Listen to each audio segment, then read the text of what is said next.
ठीक है, let's start. Probabilities में लास्ट अपने covariance, correlation and all we were seeing, and उसके बाद अपने देख रहे थे कि किस तरीके से दो अलग अलग डिस्ट्रीब्यूशन के बीच में अगर रिलेशन स्टडी करना है then how do you go about it. Along with that we were seeing कि एक्सपेक्टेड वैल्यूज कैसे निकालते हैं।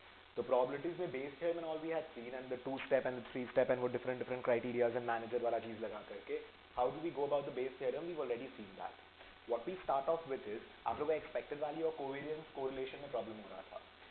With the books also we'll go through it, बीच बीच में एक आधा LOS छूटा हुआ है आप लोग का।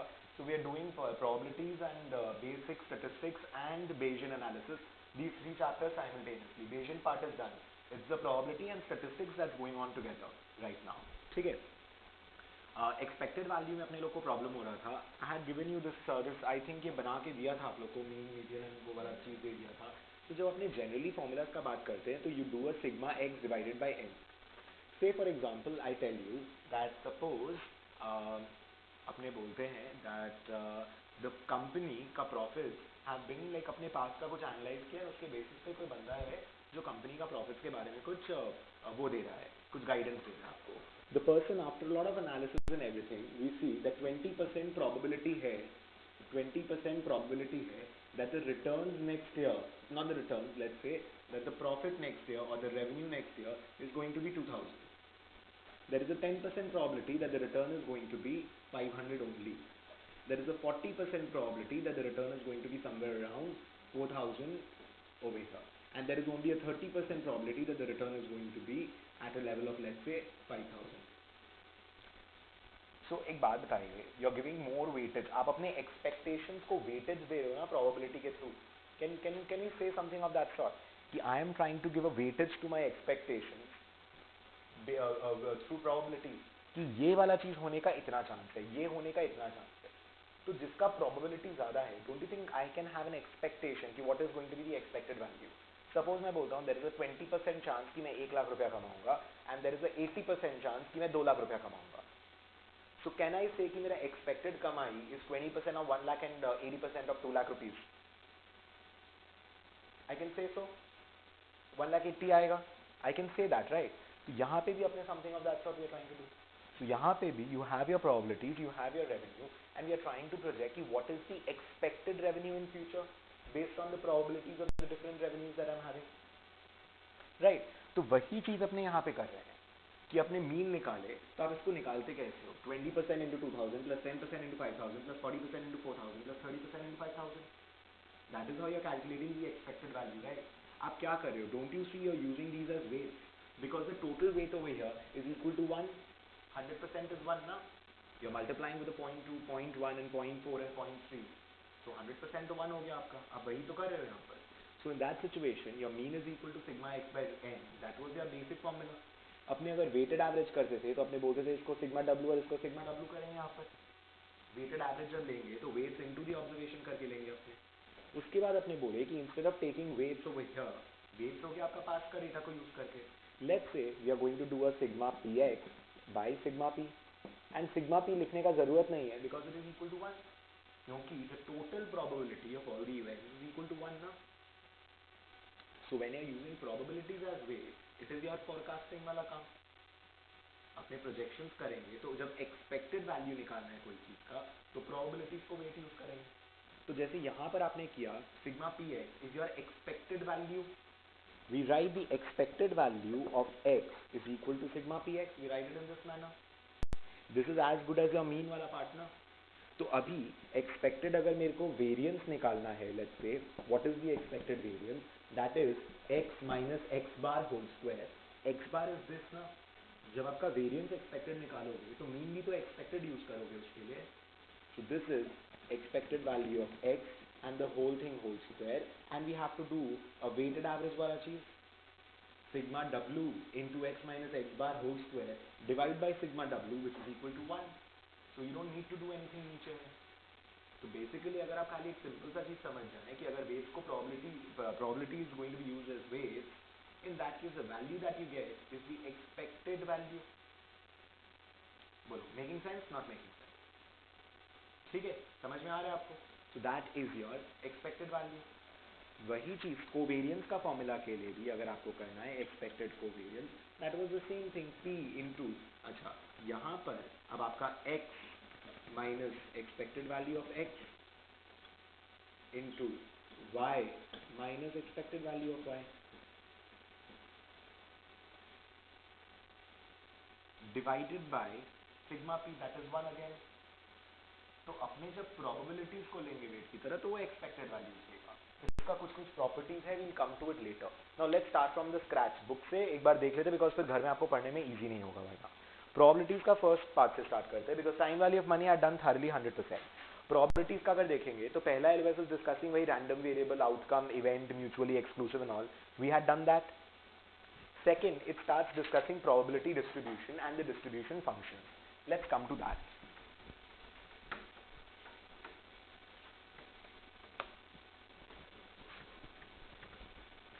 Probability functions का अपने जब बात करेंगे, so what do you understand?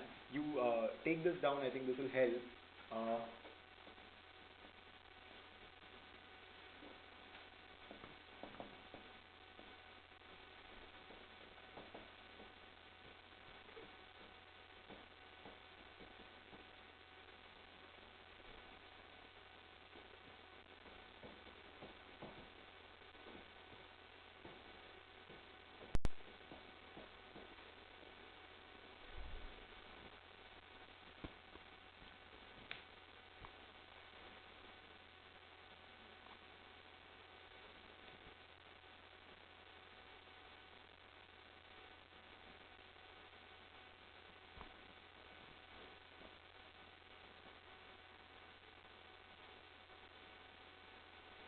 Probability function क्या है एकदम आराम से समझ लीजिएगा। ये अगर समझ जाएंगे ना तो आपका 6-7 term, otherwise people get very confuse with these terms, otherwise very simple thing. अपने से for example you talk about return, dice का बात करो, डाइस का ऑप्शन क्या है 1 2 3 4 5 एंड 6।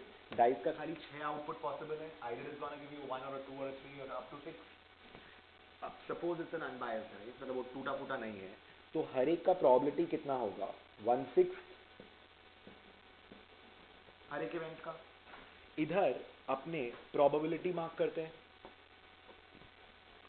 इधर अपने प्रोबेबिलिटी मार्क करते हैं, this is 1/6 over here for each of these, for each of these the probability is 1/6, right. अच्छा, इसके अलावा क्या प्रोबेबिलिटी कैन बी 1.2 1.5 और एनीथिंग? Not possible. मतलब you have separate exhaustive countable outcomes, separate discrete भी बोलते हैं उसको, DISCRETE, double T is your secret वाला discrete, WTE is your secret वाला discrete. This is discrete. They are separate values. They are all of them are separate values, distinct separate values. That is your discrete.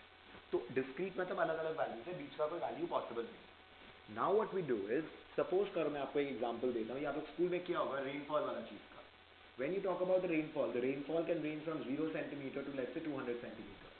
So out of 1000 days, let's say 5 days 7 days 6 days, वैसे करके आपका बहुत सारा option है, इस तरीके से you get a curve. तो यहाँ पे यार outcome is there the x axis and यहाँ आपका प्रोबेबिलिटीज आ रहे हैं, फ्रीक्वेंसी आ रहा है, past data. Now if you notice, is it possible to get a rainfall of 10.1115 centimetres? Yes. 10.2968, any random value possible है। यहाँ पर काउंटेबल फाइनाइट आउटकम्स था, बट यहाँ पर don't you see there are infinite outcomes between 0 and 200। आप ये नहीं बोल सकते ना कि रेनफॉल का प्रोबेबिलिटी 10.9528 नहीं हो सकता या 200 100.2568 नहीं हो सकता, व्हाटएवर रैंडम नंबर, कुछ भी हो सकता है। सैंपल स्पेस इनफाइनाइट हो गया कि नहीं? इनफाइनाइट हो गया। यहाँ पर तो सैंपल स्पेस है ही है, हर एक आउटकम का प्रोबेबिलिटी 1/6 हो गया, बट वहां per your sample space becomes infinite. When your sample space becomes infinite, the probability of any particular rainfall का value is equal to what? 0. Anything. Suppose ये वाला आउटकम का प्रोबेबिलिटी क्या होगा? Favourable outcome divided by sample space, 0। Favourable outcome divide by sample space करके अगर probability निकालोगे तो आंसर तो 0 आएगा ही ना। क्या हुआ? ठीक है, तो अपना probability is coming out to be 0। Now the next problem is कि ये तो अपना 0 आ गया, उसके बाद तो अपने फिर प्रोबेबिलिटी में यूज कैसे करेंगे? यूज करने के लिए से for example I ask you कि 10 से 20 सेंटीमीटर के बीच में रेनफॉल होगा, उसका प्रोबेबिलिटी बताओ। Now I can say the shaded region divided by the total area is the probability that the rainfall is going to fall between 10 and 20 centimeters. जो shaded region हुआ out of the total area, don't you see that is the favorable outcome वाला part. यहाँ पर you have infinite outcomes possible. ये एक तरीके का continuous distribution हो गया. So when you talk about this, it is a discrete distribution. When you talk about this one, it is a continuous distribution. There are infinite outcomes possible. And इस continuous distribution में कोई भी एक particular value का जो क्या बोलते हैं value होगा, कोई भी एक value का probability होगा, that is zero. So you always get a range of values जिसका probability आप निकाल सकते हो. Now why are we studying this? ये rainfall पढ़ के फायदा क्या होगा?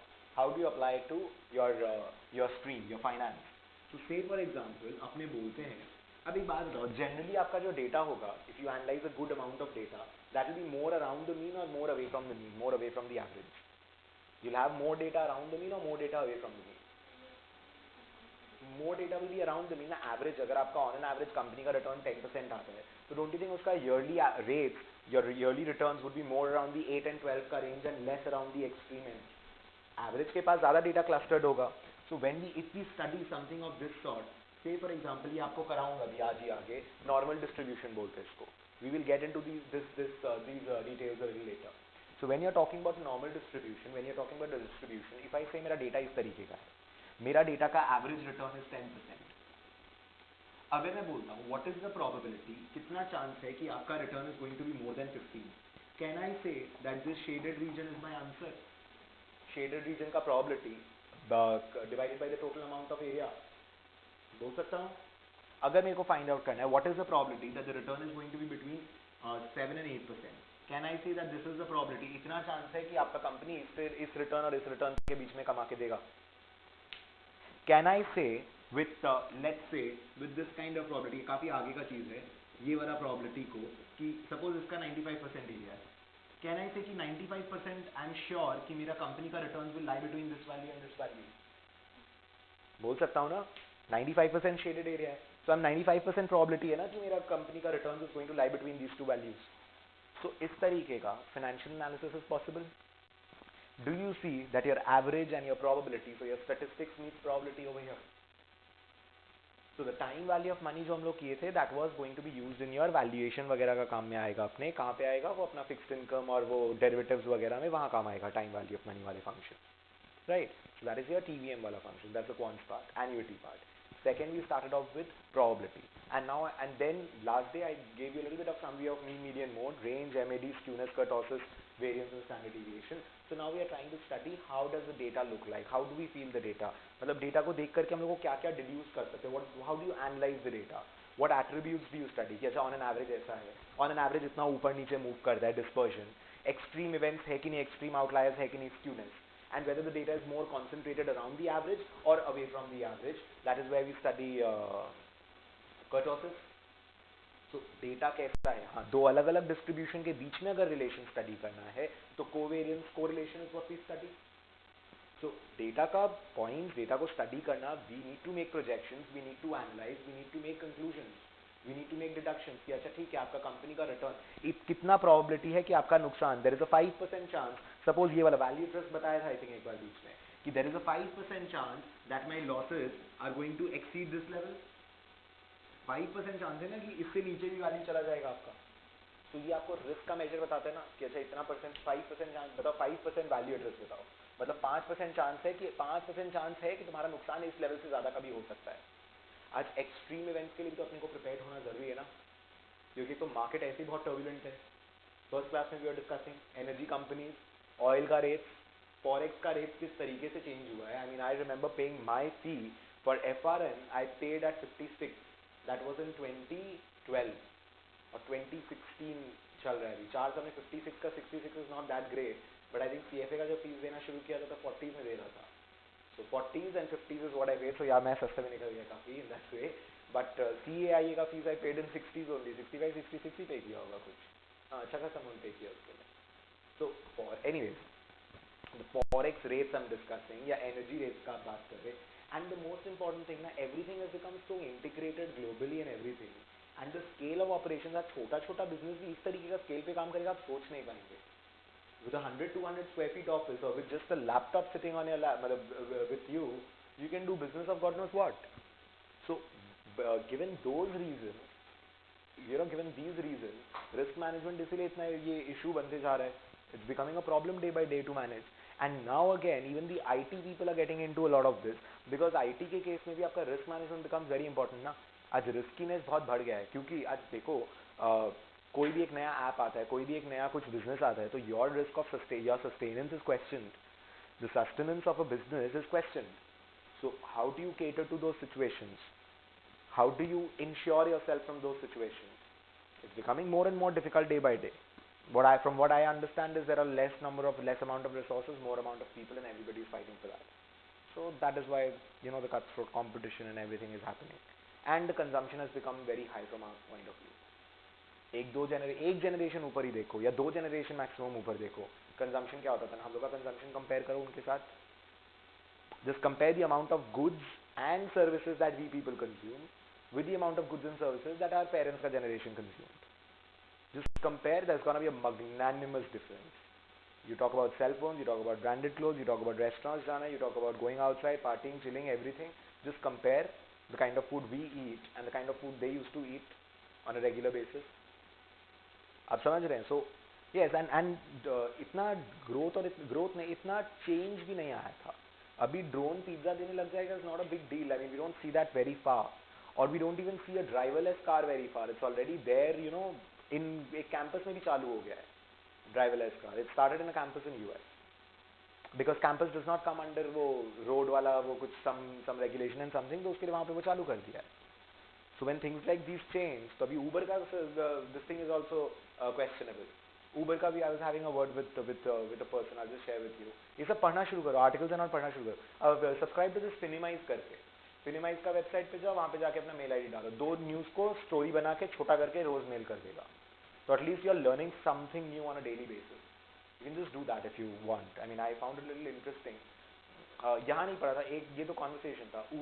Uber से गाड़ी वाला कंपनी को फायदा होगा कि नुकसान होगा?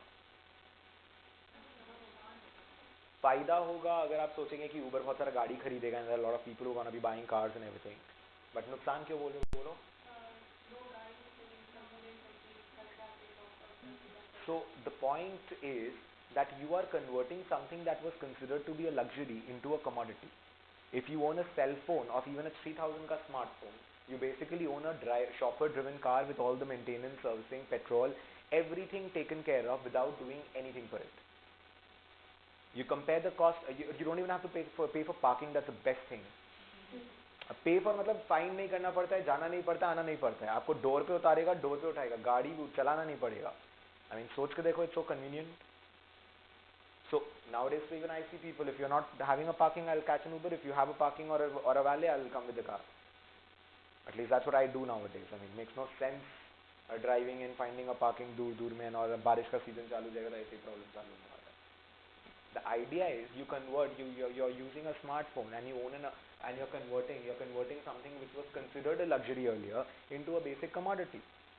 Car has been converted into a commodity just by owning a cell phone. Chauffeur driven, well taken care of, everything. हाँ, उसमें पैसे भी कम खर्च करना तो पूल करके चले जाओ. So it's a risk towards a particular section of business. Even if this guy, now since we're talking about the automobile sector, Delhi में उन लोगों ने regulation निकाला कि 2000 RX से ऊपर का जो diesel engine होगा, you cannot work with that. Audi and all these companies had a problem. It is a risk. What kind of risk? It is a legal risk. Legal risk नहीं बोलेंगे इसको, regulatory risk बोलेंगे. Regulation change हुआ है ना, आपका नुकसान हो गया उसके कारण. How do you prepare yourself from that? If you see that electric cars are gonna be the next future, don't you think investing in that is very important? अगर आप देख रहे हैं कि कुछ चेंज आने वाला है, सिगरेट इंडस्ट्री में प्रॉब्लम देखा, या they saw the need for diversification and they entered into the FMCG sector. If you see that this erstwhile business जो मैं business कर रहा हूँ उसमें कुछ issues आ रहा है, so don't you think you need to start preparing for something that 5 years or 10 years down the line is gonna happen? If you're gonna shy away from technology or change, you're going to be buried. It's simple. It's very simple. Be it profession, be it business. अगर आप update नहीं करेंगे तो आपको next job में नहीं लेगा ना. अगर जो like today a lot of things are happening, like a lot of experienced people are not getting a job right now because we inexperienced ones can do the same thing in a much faster and quicker way, because वो अब email वगैरह करना, वो phone पे use करके आधा काम अगर कर देते on the go. You have to understand things are getting very easier nowadays also in a lot of spaces. Like accountants का job is the most easily, मतलब easily नहीं, मतलब there was an article I was reading कि 2020 तक या 2030 तक 95% of इतना job, what percentages of what jobs are going to be replaced by computer, robot or something like that. Parking space का भी देख रहे हो कि यहाँ कैलकाटा में तो थोड़ा प्रॉब्लम है, लगा के रखते हैं बंदों को, but otherwise outside if you go, you just press the button and you get your parking space. There is no person who is going to be manning the parking वाला चीज. या पेमेंट्स वगैरह के लिए भी होना नहीं चाहिए, आप उसमें डालोगे वो चेंज भी अपने आप ऑटोमेटिकली देगा. You got your teller machines and everything to do that. So you have to understand कि बिजनेस में बहुत जल्दी चेंज हो रहा है. There is going to there is a lot of change that is happening very quickly. And when you are talking about those kind of risk, obviously not this kind of risk exactly, ये strategic risk हो गया. Your strategies or your long-term businesses and the policies and whatever you're using is not working out in your favor, that becomes your strategic risk. But when you're talking about risk in general, when we talk about the finance side, finance perspective से, so that is what we need to study. कि अपने जो risk कर रहे हैं, और एक तो उसको स्टडी करना, उसको असेस करना. अब ऐसा नहीं है कि रिस्क लेंगे नहीं, because high risk high return याद करो. तो अगर रिस्क ही नहीं लोगे तो रिटर्न ही नहीं आएगा. तो रिस्क तो लेना बनता है, लेकिन कौन सा रिस्क लेंगे? हर कोई रिस्क तो नहीं लेके बैठूंगा ना. There will be sections of risk which you should be taking. Parts of risk that आप लोग को लेना पड़ता है आप लोग के लिए. कौन सा रिस्क लेंगे, कितना लेंगे, कौन सा नहीं लेंगे, कौन सा ले करके उसको इंश्योर करेंगे, कैसे इंश्योर करेंगे. So we need to get that right. तो future projections and all become very important. These probabilities become very important. There is a 5% chance कि इससे ज्यादा का नुकसान होगा एंड 95% श्योर की रिटर्न इसके रेंज में होगा. तो जब आप फोरकास्टिंग वगैरह करोगे तो फोरकास्ट में आपको पता चलेगा यार यहाँ पे ये वाले बिजनेस में ना ये वाला प्रॉब्लम हो रहा है, कि यहाँ पे ये वाला इशू हो रहा है, तो how do I hedge myself against that. Right. So you have to study, you have to understand those things. Right. तो वो सब चीज के लिए, so these are going to be just a simple building blocks for you that is going to help you in order to do what we are trying to. Right. So ये continuous distribution हुआ, ये समझ में आया. ये discrete हुआ. Discrete is separate, अलग अलग वैल्यूज हैं एंड वही आंसर्स हो सकता है, उसके अलावा कुछ हो नहीं सकता. यहाँ पर the values could be anything. Probabilities का सिंपल फॉर्मूला था favourable outcome by sample space and sample space is infinite. So anything divide by infinity is gonna give you what? Zero. सो कोई भी एक पर्टिकुलर चीज का वैल्यू नहीं निकाल सकते, लेकिन एक रेंज का वैल्यू निकाल सकते हैं. That is shaded region divided by the total region. Finance में पढ़ेंगे कैसे. वील ऑल्सो हैव फाइनेंशियल का रिटर्न्स वगैरह का इस तरीके का एक ग्राफ अगर बनाते हैं, एंड अगर इसको पढ़ पाएंगे तो lot of analysis can be done with this. Hypothesis करके आप लोग पढ़ोगे, that will be the last part of this section of quants, the first half of quants. उसमें आप लोग पढ़ोगे कि सपोज एक बंदा बोल रहा है कि the average return of Nifty suppose 6.5%. सो अपने क्या करेंगे, अपने बोलेंगे, अपने एक बनाएंगे. अच्छा 6.5 बोला ना तुम, हम तुमको प्रूफ करके दिखाते हैं कि इसके बाहर और इसके बाहर रेंज में भी निफ्टी का रिटर्न है. If you can prove that, can you not tell the person that तुम्हारा हाइपोथेसिस गलत है, तुम्हारा तुमने जो एनालिसिस करके दिया है मेरे को that is wrong. So someone is giving a statement, you might want to test that. So from the probability, from the mean median mode, ये भी तो mean ही है आपका, average ही है. From the mean median mode, from the probability, we are going to reach over there. So don't try to disconnect the chapters. Try to understand there is an absolute, there is a very good flow. But the problem is the FRM ka in comparison to CFA curriculum, for the quant section, for this section, it's very similar. Like not your whole quants, only the first 1/3 of your quants is quite similar to their full quants of level 1.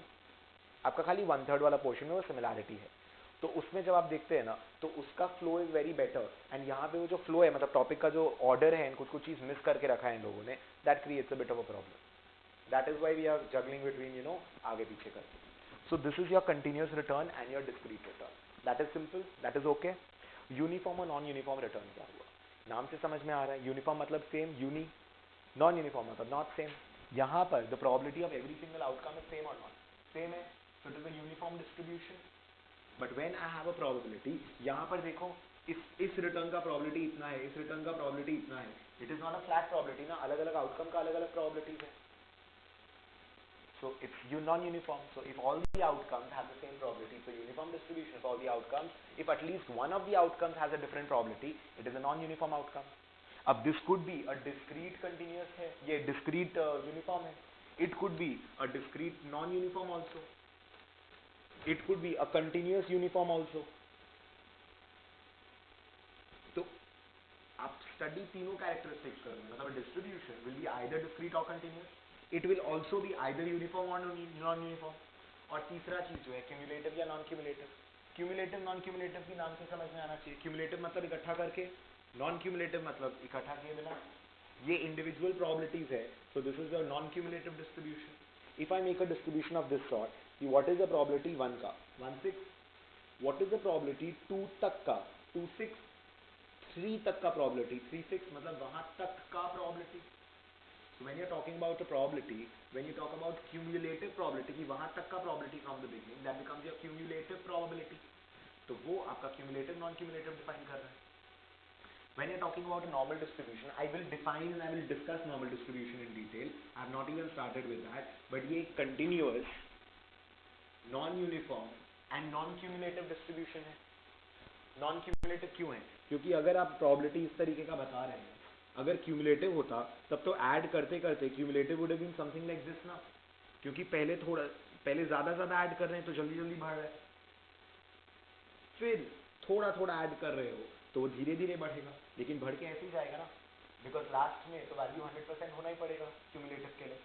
या accumulating पूरा probability, यहाँ तक का probability. अच्छा, यहाँ तक का probability 10%, 20%, 30%, 40%, 50%, 60%, 100% होगा लास्ट में कहीं जाकर. Following. So these are the three properties of distribution. Not only these, we will do probability distributions, उसमें अपने normal distribution, Poisson distribution, binomial distribution, 3-4 तरीके का distribution करेंगे. What do you understand by distribution? मेरा जो data है वो किस तरीके से distributed है. More on this side, less on this side, how is it distributed? So distribution मतलब मेरा data किस तरीके से distributed है, that is what we are trying to study. In general, अगर मेरा डेटा इस तरीके का शेप होता है ना, तो अपने काफी सारा एनालिसिस, काफी सारा काम कर पाएंगे. We will be able to read and use Z tables, T tables, will be able to do all these analysis. अगर ये एरियाज वगैरह कैलकुलेट कर पाएंगे तो प्रोबेबिलिटी को यूज करके बहुत सारा एनालिसिस वाला काम कर पाएंगे ना अपने लोग. You're understanding when you're gonna be able to use the probability and this area and all इसका calculation कर पाओगे. So a lot of analytical work we can do with a lot of distributions. So that is where we start with distribution. Now आपका text में क्या problem होगा ना? They will give you the distribution. What is a continuous uniform distribution, continuous non-uniform distribution. जब वो 2-3 word एक साथ जुड़ जाता है, we tend to get confused. You see all the 3 words because they are talking about 3 different characteristics. तो आप लोग वो दोनों तीनों वर्ड को जोड़ करके कोई भी डिस्ट्रीब्यूशन बन सकते हैं. You can match any of these 3. You following the idea. तो उसी हिसाब से फिर आपको अब जब डिस्ट्रीब्यूशन का डिस्कशन किया है, so again as I was discussing book से देखते हैं तो डिस्क्रीट प्रोबेबिलिटी डिस्ट्रीब्यूशन क्या होता है. जितने भी आउटकम्स है उनका प्रोबेबिलिटी का डिस्ट्रीब्यूशन बता रहे हैं कि कहाँ पे कितना प्रोबेबिलिटी, किस किस आउटकम का किस तरीके का प्रोबेबिलिटी है. That is what A probability distribution is. Discrete random variable क्या होता है. This your discrete random variable, discrete and it is a random variable your outcomes. उसके बाद में प्रोबेबिलिटी फंक्शन का बात करता है. आप लोगों को बताया था probability function is going to be between 0 and 1. The total of all the probabilities has to be equal to 1. These are the probabilities of a probability function. उसके बाद में evaluating a probability function is a very simple stuff.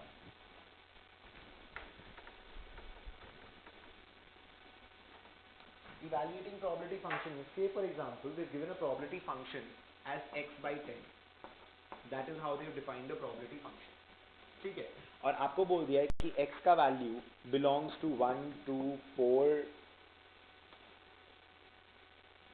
And 6. अब आप मेरे को बताइए कि how can I check whether this probability function is a correct function और नॉट.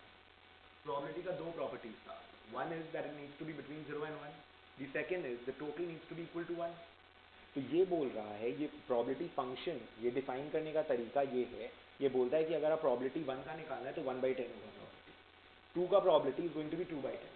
3 का probability is going to be 3/10. I can complicate this also. X by 10 plus x square by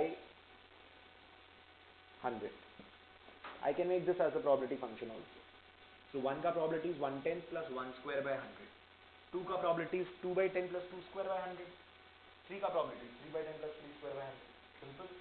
कैसे check करेंगे? पहला चीज कि कोई भी वैल्यू को जब मैं इक्वेशन में डालूंगा so the answer cannot be below 0 and above 1. It is going to work in every situation? नहीं. 10 by 10 is 1 plus 10 square by 100 is equal to 1. तो आंसर 2 आ गया. Probability cannot be more than 1. इसका मतलब ये function गलत है. अगर आप वैल्यू 10 डालते, सॉरी 10 है नहीं, this function is okay. If you put 1 to 6 भी डालोगे तो 6/10 and 6 square by 10 it's less than 1. So पहला condition is satisfied that all the values are between 0 and 1. So the probability function is not a wrong function. Second condition, इसका total जो है is it equal to 1. So 110 plus 100 plus 2 tens by 400. So basically 10 और 100 को एक बार छोड़ दो तो 10 plus 20 plus 40 plus 60 by 100. 10x plus x square by 100 हो गया ना. 10 plus 20 plus 40 plus 60 plus 1 square plus 2 square plus 4 square plus 6 square. This whole total has to be equal to 100. तभी तो total probability 1 होगा. Anyways मतलब basically 1 2 4 6 को इसमें डाल के देखोगे और आंसर अगर 1 आएगा तब आपका दोनों कंडीशन सेटिस्फाई हुआ and it is a correct or it's a truly or a properly defined probability function. Otherwise it is not a correctly defined probability function. Simple. बोलो हाँ कि ना. Non understanding. बोलो. Sure. तो अपने probability function में इस तरीके का अब इतना बेसिक क्वेश्चन देना नहीं चाहिए बट देता है कभी कभी इस तरीके का. So this is simple thing that अपना ये values अगर आपको दे दिया कि these are the possible values and this is the probability function, check whether it's a correctly or truly defined probability function or not. Simple. उसके बाद में भी discuss continuous random variable क्या होता है and then by discrete distribution क्या होता है, continuous distribution क्या होता है, probabilities and all that we've already discussed. उसके बाद we come to the distribution functions.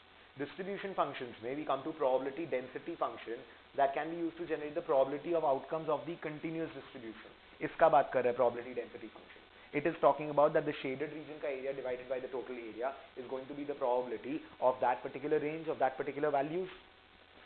Then we discuss the cumulative distribution function, that was this one. जो cumulative distribution function का बात कर रहा था ना, इस तरीके से जाएगा फिर लास्ट में normal distribution के लिए. तो कोई भी तरीके का इसका भी cumulative distribution function हो सकता है. इसका cumulative distribution function could be something like this. Sorry, नीचे का हो ही नहीं सकता. You'll always add the probability ना, depending on कितना ज़्यादा कहाँ add हो रहा है. Maybe यहाँ पे जब add होगा तो आप ऐसा जा रहा था, अचानक से ऐसा जाएगा, फिर ऐसा जाएगा, because here you added a spike, you added a good amount एक बार में. That is your cumulative distribution function. फर्क नहीं पड़ेगा इतना. उसके बाद में you'll have those same two graphs. एक बार books आ जाएगा next day. So this is your normal distribution. You have your cumulative distribution function over here. You keep on adding the probabilities ना, यहाँ तक का probability. So that gives you your cumulative distribution function. और यही चीज का वो staircase बना के दिया था आपका, जो मैंने अब बताया था ना, 1 2 3 4 5 6 डाइस वाला. 1 का probability, 2 का probability, तो उसको इन लोगों ने इस तरीके से बना दिया. You're getting the idea? That's what they've done.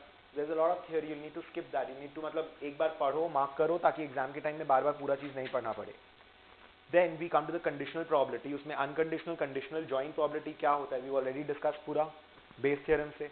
Independent events क्या होता है? We've discussed. Addition rule of probability is that PA plus PB minus PA intersection B. We've also discussed that. And I made you list, मतलब वो बता दिया था आप लोगों को शुरू में एकदम कि probability में ये functions होगा.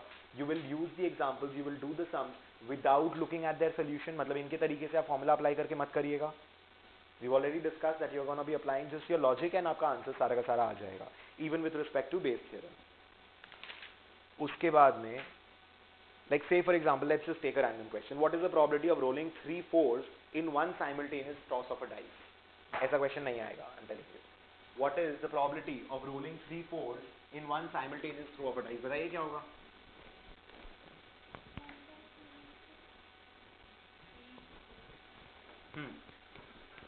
फोन साइलेंट रखिए प्लीज सबको.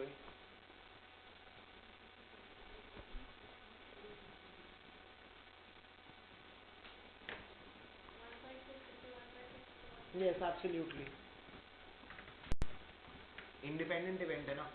पहला बार 4 थ्रो करने का प्रोबेबिलिटी क्या है? 1 6. दूसरी बार 4 थ्रो कर तो 1 6.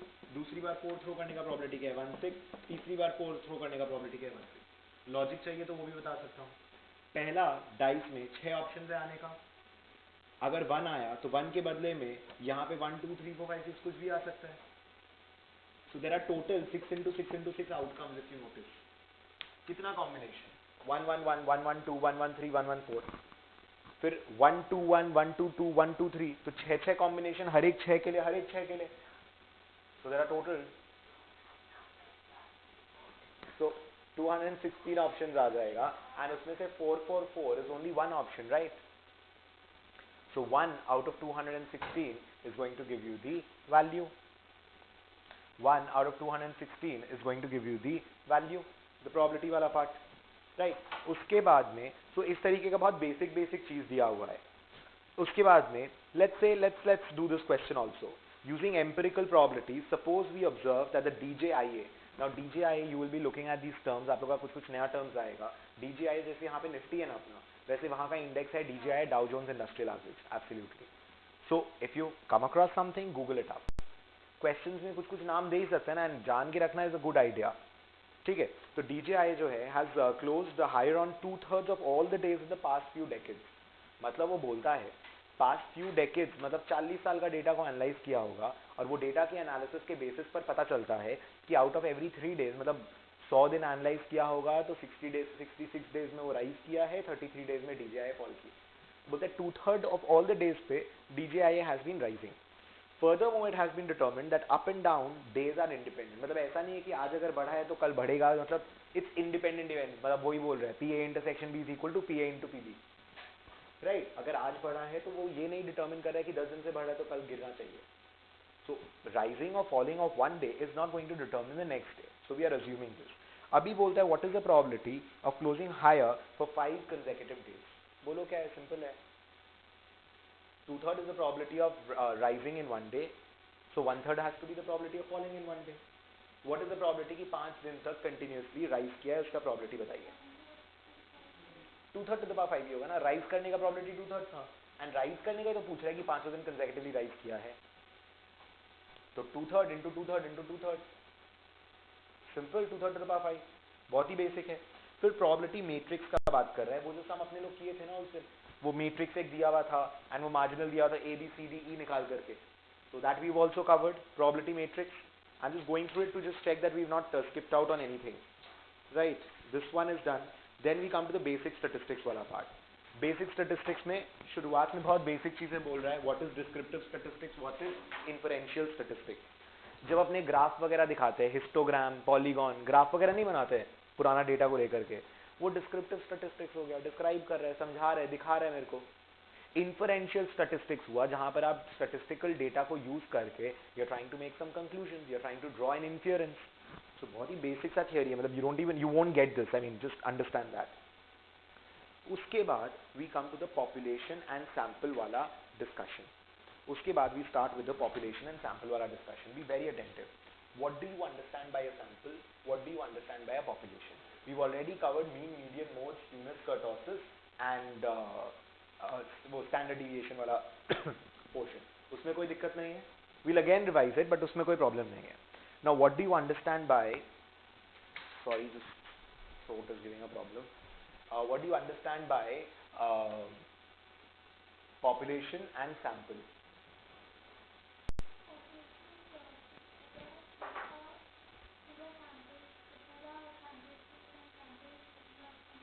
No, we are not talking about the sample space anymore. That part is done. In fact, sample space is actually भी kind of probability की तरह, ये population की तरह. Sample population क्या हुआ? आज मेरे को इंडिया को एनालाइज करना है. I think we had discussed sample population थोड़ा सा, नहीं? Actually, similar topic is going on in 2 batches, so it's confusing. Sample population का अपना क्या बात करते हैं? मेरे को इंडिया के बारे में स्टडी करना है कि आज मेरे को पता करना है कि इंडिया का GDP किस तरीके से ग्रो कर रहा है, और how do I forecast the next year. If you been noticing this World Bank and IMF and all these people, they keep on giving those articles कि दी इंडिया का ग्रोथ रेट को revise करके 7.8 का 6.5% कर दिया. वो बोलते हैं नहीं इतना ग्रो करेगा, वो बोलते हैं नहीं इन्फ्लेशन इतना रहेगा. सो you have these people giving a lot of estimates about India's future, right. How do they make all those calculations. वो इतना सारा कैलकुलेशंस करने का तरीका क्या है अपना. How do you project something. When you're talking, discussing, like let's say I want to discuss ki how do I see my economy doing, performing. I cannot include every single farmer in my economy. I cannot include every single small and big company, those people working from home, running factories, running businesses, running shops. You cannot include everybody. अब India का GDP या India का growth या economy या कैसे कर रहा है, वो करने के लिए you cannot include everybody, right? What do? You pick up 20 companies, you pick up 50 companies in the country, and you try to see कि वो cumulatively on an average how have those 50-100 companies been performing on a regular basis, right? उसको use करके don't you think I can get an idea कि अच्छा ठीक है यार 50-60 company है, मैंने एनालाइज कर लिया, ये ऐसा करे तो इंडिया का इन जनरल काम ऐसा ही चल रहा होगा. हाँ, of course I need to make a make an effort that हाँ FMCG and this business and that business, मतलब all the sectors are major sectors जो है वो represent हो जाए. ऐसा नहीं कि 50 के 50 सारे के सारे स्टील की कंपनी उठा लिए, तब तो डूबता हुआ दिखेगा India. So you pick up, you take a sample, you study the sample, and can you not make up this thing comment about the population? There are lakhs of people who are using Samsung phones. You go out on the street, you talk to people. Do you have a Samsung phone? Yes. You take a review. Do you like it? You don't like it. What is the problem? Rate the thing on 10 things. You survey 1,000 people. Can you not give an average कि more or less बाकी लोग का भी इसी तरीके का perception होगा about Samsung phones? Can you not do that? What do? अब 1,000 को study करके you are extrapolating the results to a population of 1 lakh, let's say. You are studying 1,000, but you are going to extrapolate. You are going to extend those results. कि अगर इसका ये है तो इसका भी यही होगा ओपिनियन. करते हैं ना अपने सर्वेज वगैरह, और क्या होता है, सैम्पलिंग तो हो गया इस तरीके से. तो आप एक सैंपल को स्टडी करके पॉपुलेशन के बारे में इन्फ्लुएंस देते हो, right. Now obviously when you're going to be studying a sample and giving a deduction about the population, it's going to be quite incorrect or inaccurate. अपने तो estimation ही कर पाएंगे ना, accurate कैसे कर पाओगे.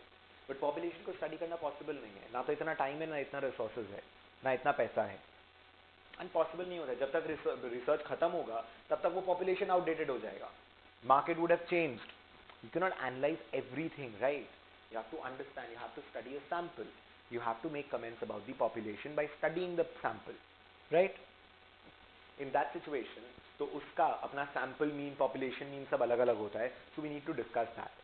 अब sampling करने का तरीका क्या होता है? There is something called a simple random sampling. Random sampling मतलब, say for example there are 1 lakh companies in India. मैंने 1 lakh companies में से 50 companies select करके उसका analysis करने का है. ठीक है. Now when I want to do an analysis of 50 companies, how do I select it from a sample of from a population of 1 lakh companies? Now the 1 lakh company is the total population and 50 is the sample that I'm trying to study. या तो randomly नाम लिखो chits पे और उसको randomly उठाओ. So random हो गया ना, it's not biased. You're not saying कि नहीं यार ये company पसंद है, वो company पसंद है, उसको उठाएंगे. It's random. That's one. Second is that your stratified random sampling and एक systematic होता है. सिस्टमैटिक सैम्पलिंग क्या हुआ, आप बोलते हो कि सारा कंपनीज जो है उसको इंक्रीजिंग ऑर्डर ऑफ साइज या इंक्रीजिंग ऑर्डर ऑफ प्रॉफिट या रेवेन्यू या कोई भी एक पैरामीटर के तरीके से उसको एक असेंडिंग या डिसेंडिंग ऑर्डर में अरेंज कर लो. अब 1 लाख कंपनीज है, उसमें से मेरे को 50 चूज करना है, तो every 2000th company I will choose. तो उससे क्या होगा ना, हर एक साइज का रिप्रेजेंटेशन हो जा रहा है. 50 कंपनी चूज करना है, हर एक 2000 के बाद में एक कंपनी उठाओ, फिर 2000 के बाद में एक कंपनी उठाओ, 50 कंपनी उठ जाएगा ना. And they will also come in variety of sizes because you've arranged them in ascending order or descending order, either way it doesn't matter. ठीक है. तो वो एक सिस्टम फॉलो कर रहे हो कि इसके हिसाब से अरेंज करके every 2000 company I am picking up. तो आपका सिंपल ये सिस्टमैटिक सैम्पलिंग हो गया. स्ट्रैटिफाइड रैंडम सैम्पलिंग क्या होगा? स्ट्रैटिफाइड रैंडम सैम्पलिंग करने के लिए, स्ट्रैटिफाइड रैंडम सैम्पलिंग में that's the best method of course. उसमें क्या करते हैं अपने, आपका 1 लाख कंपनीज था, ठीक है. I will divide those companies into different blocks. Let's say I will divide it into large cap, mid cap and small cap companies. तो सारे कंपनीज को मैं 3 कैटेगरीज में डिवाइड किया, large cap companies, mid cap companies and small cap companies. उसके बाद I will divide those companies in let's say FMCG sector, banking sector and pharma sector and energy sector. Suppose in the 4 of them. ठीक है. यहाँ मेरे let's say 20,000 companies है, यहाँ 5,000 companies है, यहाँ 10,000 कंपनी है, यहाँ खाली 2,000 कंपनी है, यहाँ 15,000 कंपनीज है. इस तरीके से you fill up all your 1 lakh companies. तो टोटल 100 हो जाएगा. इस तरीके से आप फिल अप कर लो. 5, 15, अनदर वन कितना, 30, 40, 50, 60, 70, 72, 80. ठीक है. अभी अपने क्या करेंगे, अपने को 50 कंपनी चाहिए. Let's say I am going to study 100 companies, will make my work easier. I want to study 100 companies. 20 में से 2 उठाओ, 15 में से 1.5 उठाओ, ये 15 में से 1.5 उठाओ, 5, 5, 5, 2, 10, 5 इस तरीके से उठाओ. सॉरी 5, 5, 5, 20, 15 इतना ही उठाना है. हर एक कैटेगरी में दीज आर 1000, इतना 1000 कंपनीज है हर एक कैटेगरी में. 5 उठा लेंगे 2 में. तो डोंट यू सी दैट जितना प्रोपोर्शन, मतलब आज 20,000 20% proportion was of 1 lakh company. तो मेरा जो सैंपल होगा 100 का, उसमें भी 20 कंपनीज आ रहा है, 20% प्रोपोर्शन हो रहा है. Don't you see that every single block is getting represented in my sample. Don't you see that every single block is being represented in my sample very well in a very proportionate manner. हर एक ऐसा नहीं है कि banking छूट जाएगा या small cap छूट जाएगा, लार्ज कैप छूट जाएगा, सारे के सारे सेक्टर्स आ जाएंगे. वर्क कर रहे हैं ना, making sense, right? So this is the way we can sample data. After sampling the data we need to start studying the data. What is the point, what is the objective? कि sample को study करो और population के बारे में estimates बनाओ. Sample को study करो एंड पॉपुलेशन के बारे में एस्टिमेट्स बनाओ. So when we study this,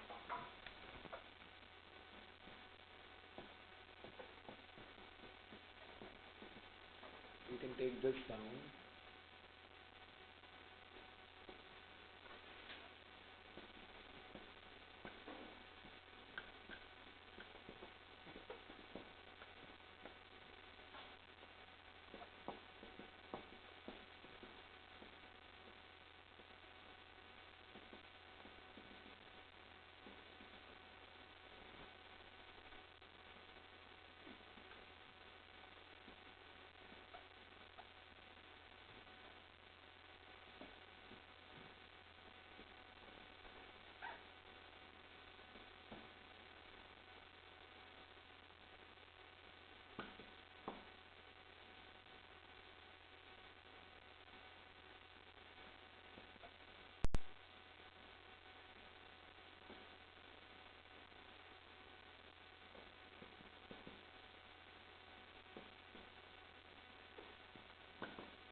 right, done.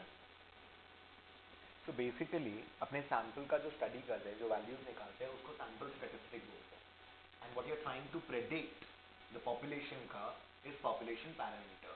तो सैंपल का, let's say for example we are studying 5000 companies and we take out 50 companies out of it. So 5000 company is the number of observations of the population and 50 company is what you are studying is your sample. 50 company का average is x bar. ये याद रखना पड़ेगा notation. X bar is the average of the sample and mu is the average of all those 50,000 companies, 5,000 companies जो भी. These are your sample statistics and these are the population parameters. You are going to use the sample statistics in order to make a prediction or a forecast about the population parameter. तो मेरा को x bar क्यों निकालने का है? ताकि मैं mu को predict कर पाऊँ. मेरे को fx क्यों निकालने का है? ताकि मैं mu sigma x को predict कर पाऊँ. The whole idea is to find out these values in order to predict these values, right? You want to find out these values in order to predict these values, correct? उसमें एक और चीज ध्यान रखिएगा that यहाँ पर जब अपने इसको बेसिस पे इसको प्रेडिक्ट कर रहे हैं, रियलिटी में प्रैक्टिकली तो ये नहीं होगा ना. अगर ये होता तो इसको निकालते ही नहीं प्रेडिक्ट करने के लिए. जब आपको पॉपुलेशन का डेटा पता ही है, जब मेरे को पता ही है कि पूरा पॉपुलेशन का एवरेज क्या है, उसका स्टैंडर्ड डिविएशन क्या है, तो उसके बारे में फिर उसके बारे में पढ़ाई करके कोई फायदा नहीं. मतलब उसको एस्टिमेट क्यों करे जब एक्चुअली पता, तो एस्टिमेट करके क्या करेंगे? But that's not how it happens in reality. So try to understand, we are doing a little bit of analysis, we are assuming that हाँ एक एक्चुअल वैल्यू होगा. एंड हम लोग को भी ये रियलिस्टिकली मान के चलना चाहिए ना कि आप जब एक्स बार निकालोगे that will be close to mu but it will not be equal to mu. This is x bar, this is mu.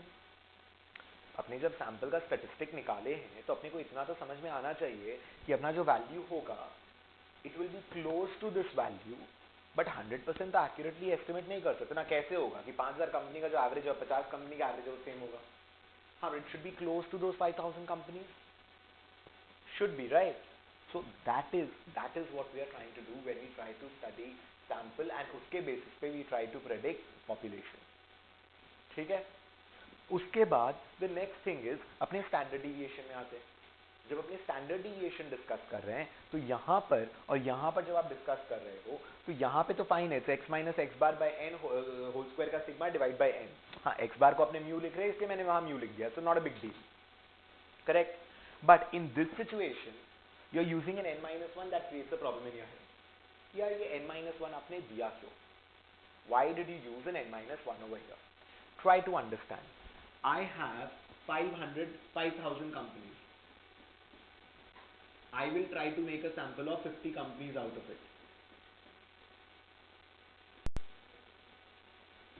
ठीक है, 50 कंपनी का सैंपल बनाना है 5,000 कंपनी में से। 5,000 कंपनी के वैल्यू बहुत रैंडम रेंज में 10%, 12%, 20% बहुत ऊपर नीचे है। उसमें से मैं randomly 50 companies I select, let's say 50 companies, I select a few 50 companies हो गया, ठीक है। अब 50 कंपनी का अगर स्टैंडर्ड डिविएशन निकालोगे वो ज्यादा आना चाहिए कि जो 5,000 कंपनी का स्टैंडर्ड डिविएशन होगा वो ज्यादा आना चाहिए? बोलिए। 5,000 का ज्यादा आना चाहिए ना, it's going to be in a broader range, you are picking up only 50 values out of it and you are trying to find out the standard deviation. But when you consider 5,000 companies there would be a lot of values and में जो miss हो रहा होगा and उसका standard deviation would be relatively higher, should be. आपका काम क्या है, आप Sx को कैलकुलेट कर रहे हो in order to predict sigma x, but you know that जो तुम Sx कैलकुलेट करोगे वो छोटा आएगा compare to actual sigma x। I am calculating this to predict this, correct.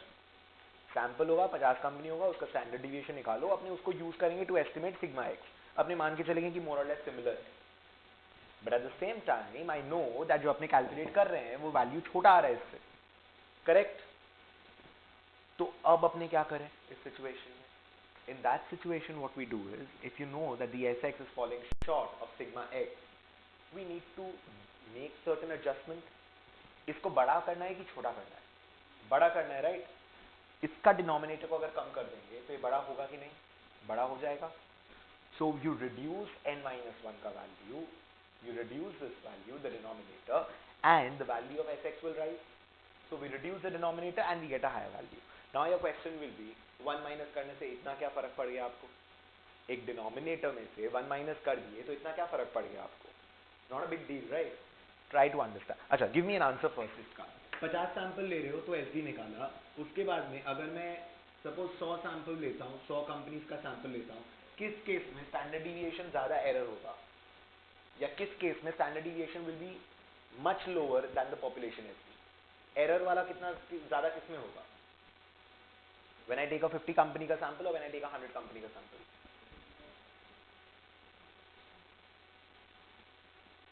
बोलो बोलो।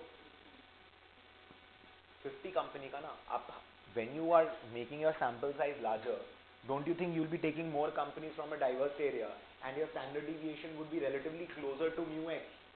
जितना 50, 100, 500, 1000, 5000 तक जब पहुंच जाओगे तब तो पूरा का पूरा आपका sigma x and this thing Sx will be same only। समझ रहे हैं आप?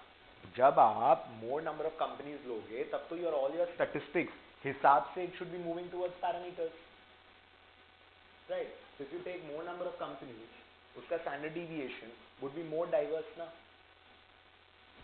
अच्छा, वैसे नहीं समझना है, दूसरा एग्जांपल देता हूँ। 10 कंपनी उठाओ, इसमें से कोई भी रैंडमली 10 कंपनी उठाऊंगा, उसका एसडी ज्यादा आएगा कि कम आएगा? 50 का सैंपल से कम आएगा ना। तो वही, if you increase the sample size, if you decrease the sample size, your Sx is much smaller. मतलब अगर ये n छोटा होगा, I want a major adjustment over here, and अगर n बड़ा होगा तो मेरे को इतना ज्यादा एडजस्टमेंट करने का जरूरत नहीं है। 5,000 कंपनी अगर है, उसमें से जब 10 कंपनी उठा के Sx कैलकुलेट करोगे तो उसमें बहुत ज्यादा एरर है, लेकिन अगर वही मैं 100 कंपनी यूज करके अगर कैलकुलेट करता हूँ स्टैंडर्ड डिविएशन तो उसमें ज्यादा एरर नहीं होगा, correct. This part is fine, agreed. अब सोचिए, जब आप -1 10 से -1 करोगे तो there is a change of 10% in the denominator, but when you subtract 100 -1 there is only a 1% change, and that is what I needed. I wanted कि अगर n छोटा हो तो I want a major impact over here, अगर n बड़ा हो तो थोड़ा सा इंपैक्ट से अपना काम हो जाएगा। नाउ व्हाई एग्जैक्टली 1 उसका प्रूफ क्लियर होती है, but I wanted to make you understand. अच्छा, एक बात बताओ, स्टैंडर्ड डिविएशन ज्यादा दिखाने में फायदा होता है कि कम दिखाना अच्छा होता है? कम दिखाना इज बेटर ना, lesser volatility, lesser risk. So you are going to be biased. Don't you think अगर मैं n-1 नहीं करता हूँ, I am giving a biased estimation of the standard deviation of the population. आप बोलते हो कि पूरा population का standard deviation is equal to something. Don't you think that is a little too high? And आप उसको कम दिखा के, मतलब SD actual में है आपका 4.5, you're showing it 4.3. Aren't you being biased towards the standard deviation? Aren't you showing the risk at a lower level than what it is? इसका मतलब we need to make this estimator. This is an estimator ना. आज ये sample statistics का काम क्या है? इसको predict करना. इसका मतलब आप इस estimator को biased बना रखे हो. इसको unbiased बनाने के लिए I am increasing the denominator. I am decreasing the denominator, sorry, and increasing the standard deviation so that the 4.3 को थोड़ा सा बड़ा करके I make it something towards 4.5. Obviously, I'm not saying it's going to be 100% accurate, but at least it is going to tend towards accurate. At least I'm not understating it. I was understating the standard deviation over here, right? And now I'm making the rectification over here. So क्या हुआ ये? This is your unbiased predictor, unbiased standard deviation. This is unbiased. All right. So we were discussing कि अपना samples ये जो sample SD होगा, sample statistic होगा standard deviation का, जो आप estimate कर रहे हैं in order to estimate this is going to be biased. In order to make it unbiased, we have the denominator reduced by 1. छोटा सा reduction से कैसे impact होगा? Because when your sample size is smaller, we need a bigger impact, because smaller sample size में the error is going to be more for the standard deviation, and a bigger sample size में अपना error for standard deviation is going to be much lower. Right तो जब sample size छोटा होगा we want a major effect over here, and जब sample size बड़ा होगा अपने लोग को इतना बड़ा इफेक्ट नहीं चाहिए. जब सैम्पल साइज छोटा होगा we subtract 1 and there is a major change, there is a 10% change का हो रहा था जब 10-1 कर रहे थे, एंड वही चीज जब 100-1 करते हो तो बहुत ही छोटा सा चेंज हुआ, and that is what we needed. So that is your sample statistic and your population statistic. Now calculators are there, calculators नहीं, ठीक है. तो फिर मैं नेक्स्ट डे कैलकुलेटर समझाना शुरू करूंगा. बेसिकली एक कैलसी था ना, एक पास ऑन करना नहीं पास, अच्छा यू हैव वन, ठीक है. सो कैलसी में basically these kind of things you are not going to be doing it, मतलब उसको कैलकुलेट ये सब जो करना है ना ये आप खुद से नहीं करोगे. इसमें if you see your calculator में ऑन ऑफ करने से कोई भी चीज डेटा उड़ता नहीं है, डेटा स्टोर्ड रहता है. तो आपको हर डेटा को क्लियर करना होता है. सबसे पहला चीज they are showing 2 decimal places over here. They are showing 2 decimal places over here. We need to have 6 decimal places on the screen. Point के ऊपर में डेसिमल के ऊपर में you have a format written. तो जैसे आप लोग साइंटिफिक कैलकुलेटर जब यूज करते थे तो वहां क्या करते थे, वहां पर एक शिफ्ट का बटन होता था and you could have access the stuff written above the button. On the button के लिए तो बटन प्रेस करोगे, अबव द बटन के लिए you use to use a shift key, right. वही काम यहाँ पे सेकंड का बटन कर रहा है. तो सेकंड एंड डेसिमल पे फॉर्मेट खुलेगा एंड वो बोल रहा है कि decimal numbers, decimal is equal to 2. तो इसमें 6 को अपने एंटर कर देंगे. एंटर का बटन है, there is an enter button to store something, there is a cursor up and down arrow key, there is a CEC, ये आपका वो ACC वही वाला काम करता है जो नॉर्मल कैलकुलेटर में होता है, to bring it to zero everything. इसके ऊपर में क्लियर वर्क लिखा हुआ है. तो कोई भी चीज का डेटा को अगर क्लियर करना है जो भी स्टोर किया हुआ है तो you do your second and CEC. Second works like a shift की, ठीक है. उसके बाद में व्हाट वी डू इज 7 के ऊपर में ना एक डेटा टैब है. 7 के ऊपर में देखो डेटा लिखा हुआ है. तो सेकंड 7 जब आप प्रेस करते हैं तो वहां पे x1 y1 x2 y2 करके आपसे इनपुट्स मांगता है. And then when you press second and 8 के ऊपर में स्टैट लिखा हुआ है.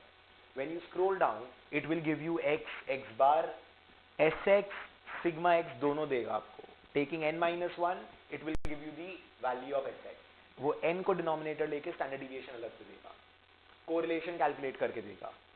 x square sigma x square sigma x sigma xy sigma y square सब दे देगा आपको. जो इक्वेशन बनता है ना y is equal to ax plus b, वो इक्वेशन का a और b का वैल्यू भी देगा आपको. So all those things are gonna be given to you as an output over here in the calculator. We learn the calculator in the next class in that case. बोलो following everybody.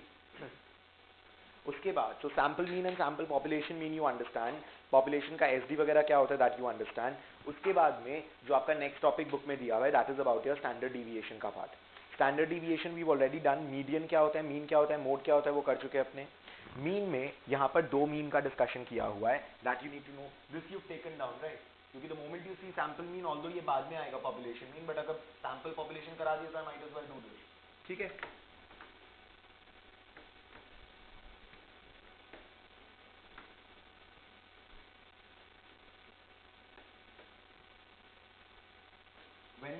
about mean,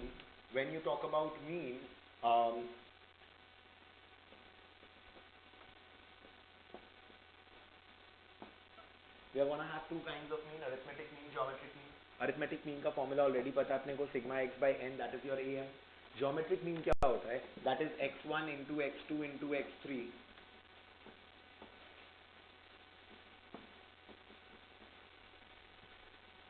अब आप बोलेंगे कि कौन सा mean को कहाँ पे यूज करना चाहिए. आई थिंक ये डिस्कस हुआ था ये वाला part.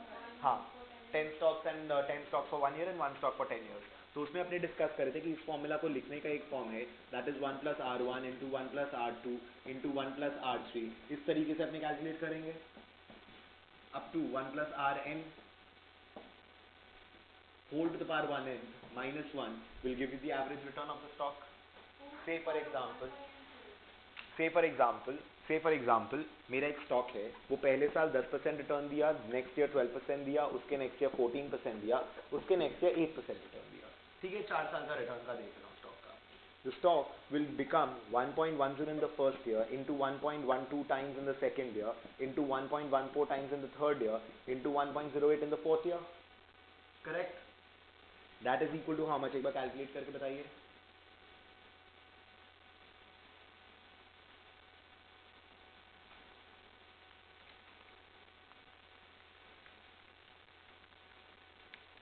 That's 1.5168.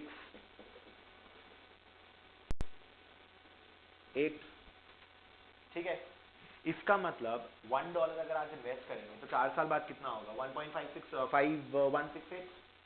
What I do is to the power 1/4. कैसे करेंगे कैलकुलेटर में नेक्स्ट बताऊंगा. That gives you a value. अगर $1 becomes 1.5168 in 4 years, इसका पावर अगर 1/4 करता हूं, that gives me the answer 1.10 something, 1097. Simple सा चीज है. अगर 1.1097 to the power 4 करूंगा, will I get the answer 1.5168? Yes, obviously. मतलब अगर मैं 10.97% चारों साल कमाऊंगा तो आंसर क्या आएगा? ये 1.1097 to the power 4 is giving you this, right? So if I earn a 10.97% return in all the 4 years, I will land up where? Over here. And if I earn 10%, 12%, 14 and 8% in the 4 different years, I'll still land up over here. So what is the average return that I'm earning in all throughout the 4 years?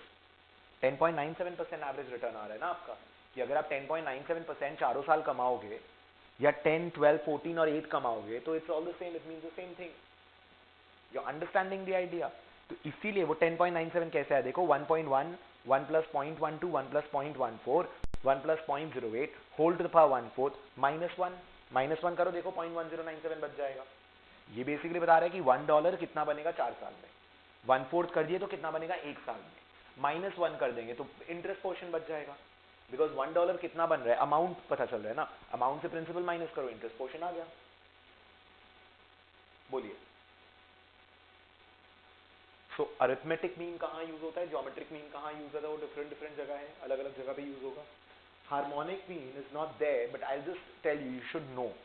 Harmonic mean is not there in your text book, it's not there in the syllabus, but ठीक है, जानने में कुछ घाटा नहीं है. Harmonic mean का आप लोग फॉर्मूला करके रखे हैं.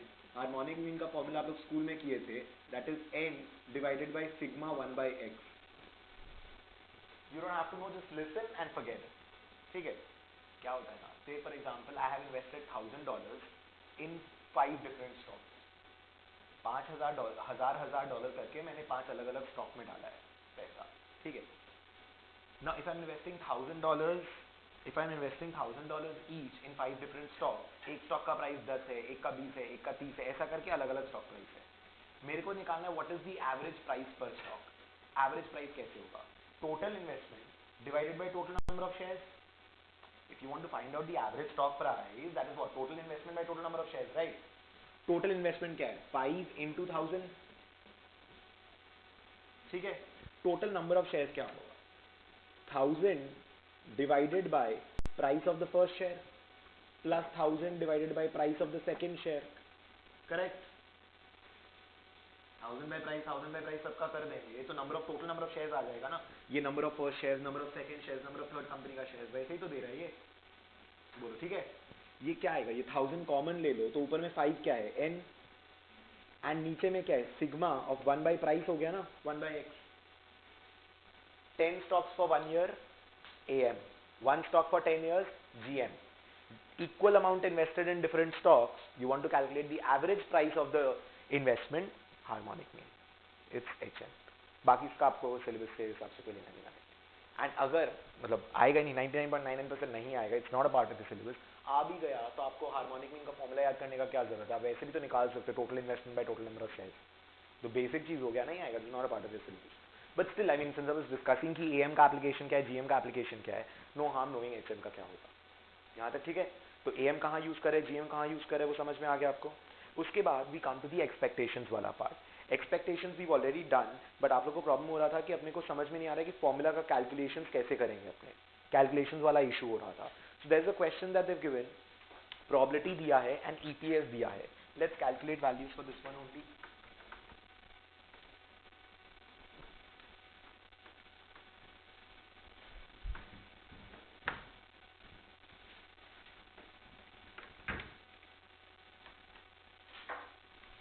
अपने लोग को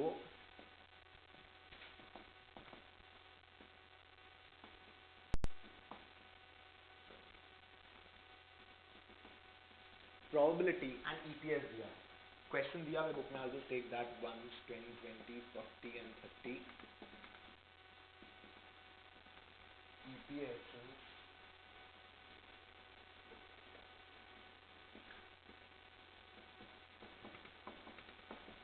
these are the EPS. अपने जब probability निकाल रहे थे तो ये वाला कॉलम हुआ आपका P, this column is your X. weighted average करना है तो 0.1 into this, 0.2 into this, 0.4 into this, 0.3 into this. That is going to give you what? Your expected value. Expected EPS is equal to what? Sigma PX divided by Sigma P. Sigma P 1 होता है, weighted average और कुछ नहीं. That is equal to how much? कितना होगा, calculate कर लीजिएगा. Obviously I'm not doing it right now. इसका आपका वैल्यू वो करके आएगा, निकल के आएगा. That is going to be 1.28. ये तो बहुत ही बेसिक है, ये नहीं दिखाना था, मैं आपको वेरिएंस निकाल के देगा. This is okay. How will you calculate variance?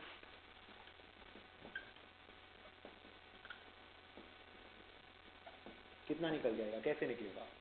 ये है आपका, this is like your x bar ना, this is like your x bar, right? X minus x bar, so this will be 0.10 into 1.8 minus 1.28 square plus 0.2 into 1.6 minus 1.28 square plus 0.4 into 1.2 minus 1.28 square plus 0.3 into 1 minus 1.28 square. Simple है, इतना simple है expected value निकालना. Expected value क्या था, sigma P X by sigma P. ये वाला value क्या है, sigma P X minus x bar whole square by N. Sigma P N है ना यहाँ पे वेट में, एंड सिग्मा पी 1 है, एंड एक्स बार जो है वो एक्सपेक्टेड वैल्यू ऑफ एक्स है. This part is done in your question, in your text book. This part is not done. If you want you can take this, but it's a very simple thing. That's the expected value और कुछ नहीं. यहां तक सब समझ में आ रहा है? Any issue still here?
ठीक है, आगे बढ़े.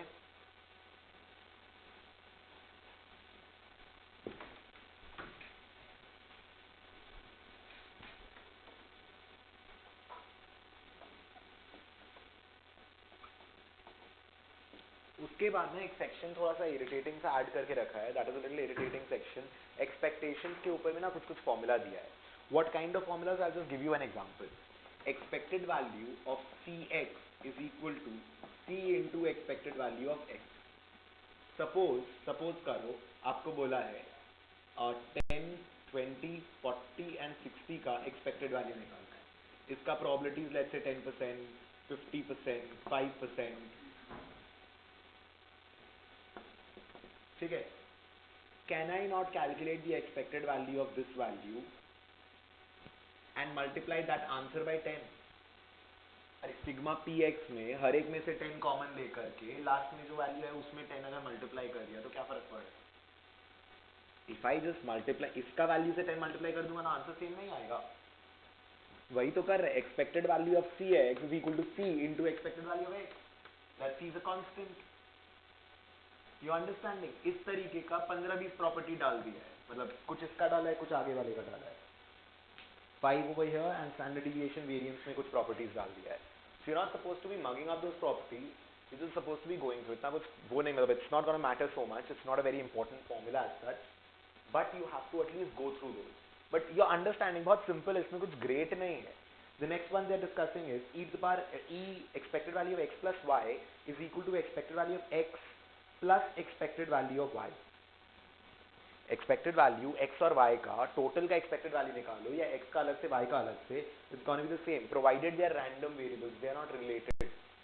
Provided they are random variables, they are not related. The next property discusses e to the power cx plus a. अब इसमें क्या बोलता है? ये 10, 20, 40, 60 का सपोज करो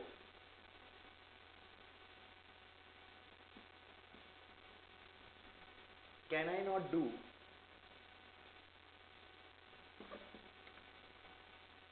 सब में से 5 माइनस किया, एवरीथिंग इनटू 10 प्लस 5 अलग से, बात तो एक ही पड़ेगा. तो expected value of C X plus A is equal to A plus C into expected value of x.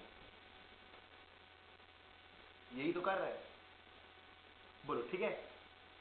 So the very simple properties इस तरीके का दिया हुआ, उसमें से यूल हैव एक प्रॉपर्टी और दिया हुआ है, ये वाला आपको याद रखना होगा. Expected value of X Y is equal to expected value of x into expected value of y. This works only if x and y are independent variables. वो pa into pb वाला टाइप का logic है. pa intersection b is equal to pa into pb only if they are independent variables.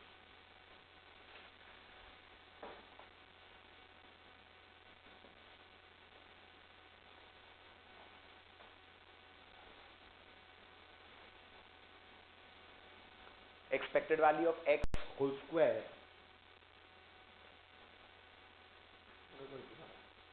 वैसे एक और property expected value of X whole square is equal to expected value of X उसका whole square.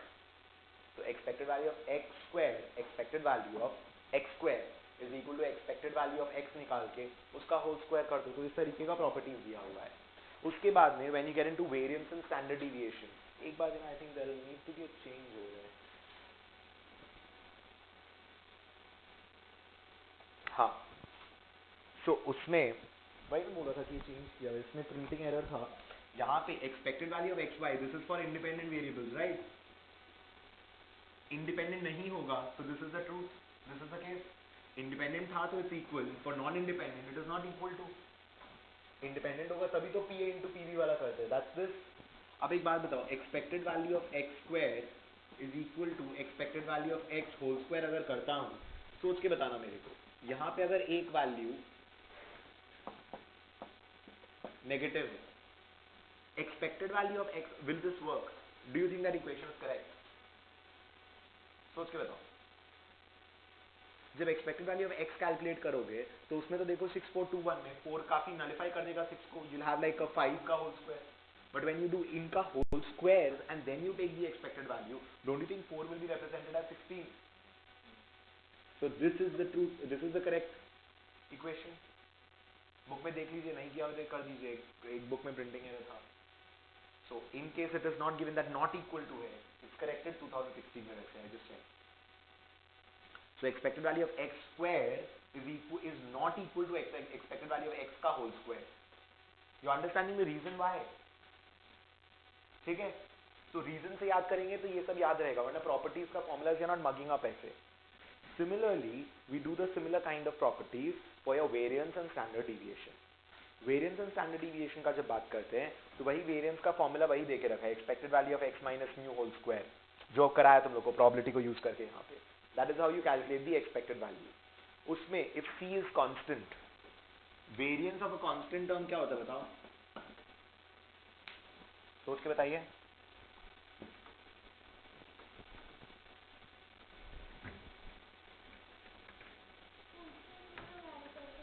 Constant तो very नहीं करेगा, variance आएगा कहां से जब सारा का, if a value is constant 10 10 10 10 10 तो वेरिएंस तो जीरो होगा.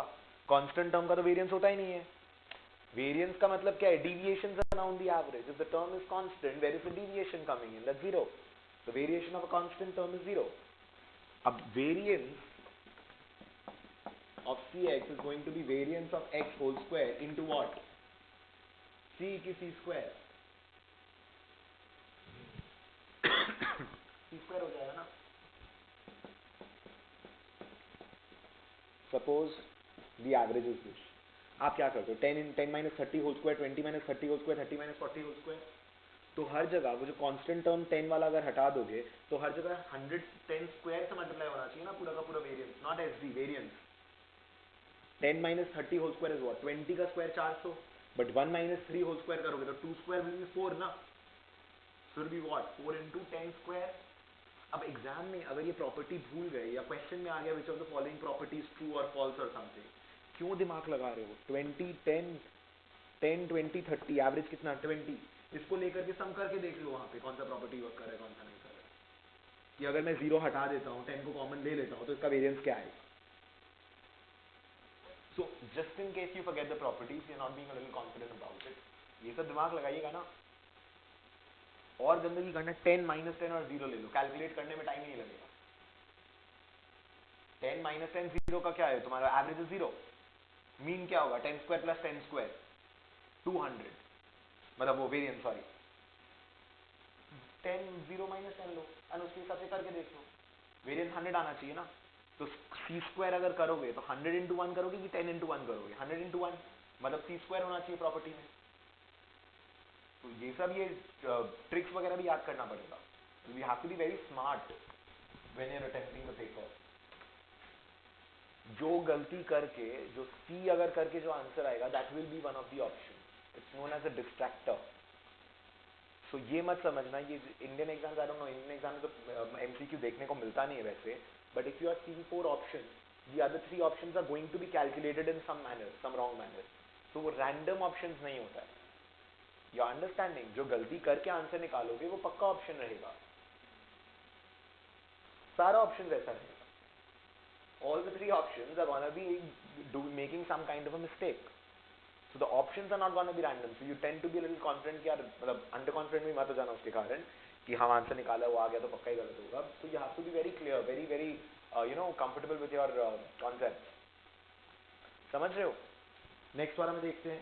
उसके बाद एक और प्रॉपर्टी है variance of c is a constant, variance of x plus c. अब सपोज 10 20 30 40 है, सब में से 10 माइनस अगर कर देंगे 0 10 20 30. एक बात बताओ 10 माइनस 20 30 माइनस 20 40 माइनस 30 मतलब लेट्स से एक और लेना पड़ेगा.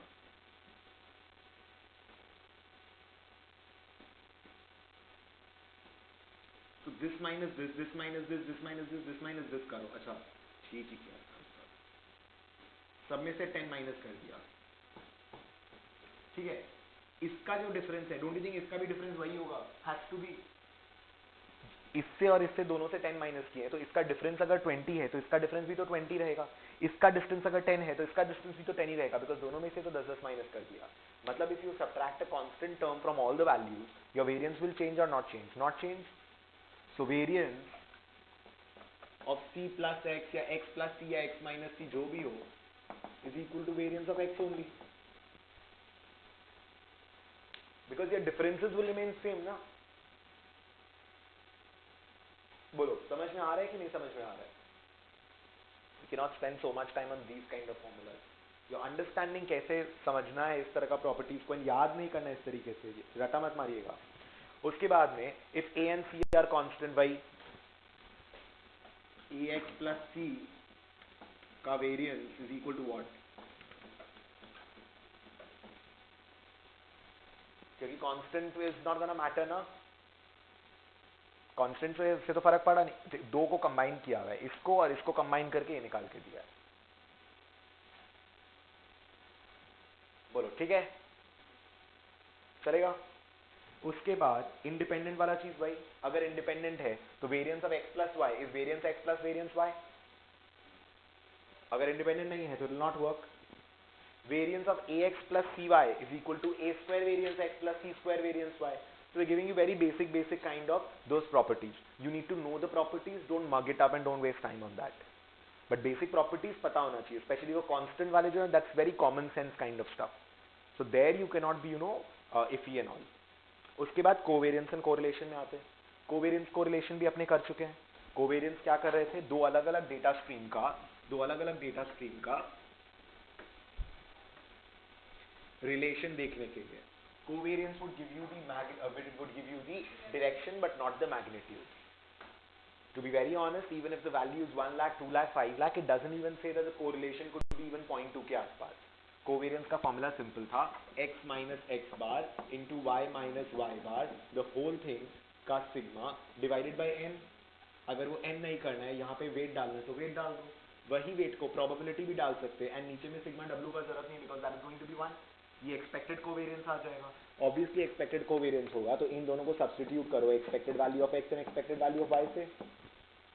That is what we were doing. See I am trying my level best कि तुम लोग एक फॉर्मूला याद करके कॉपी पेस्ट करो 10 बार. You learn the one formula एकदम स्टार्टिंग वाला 11 12 का, कोवेरियंस का, मीन का, एफडी का, and try to understand the logic कि p को डालने का है और सिग्मा p 1 है. So you are actually leaving out 4-5 formulas याद करने का काम, right?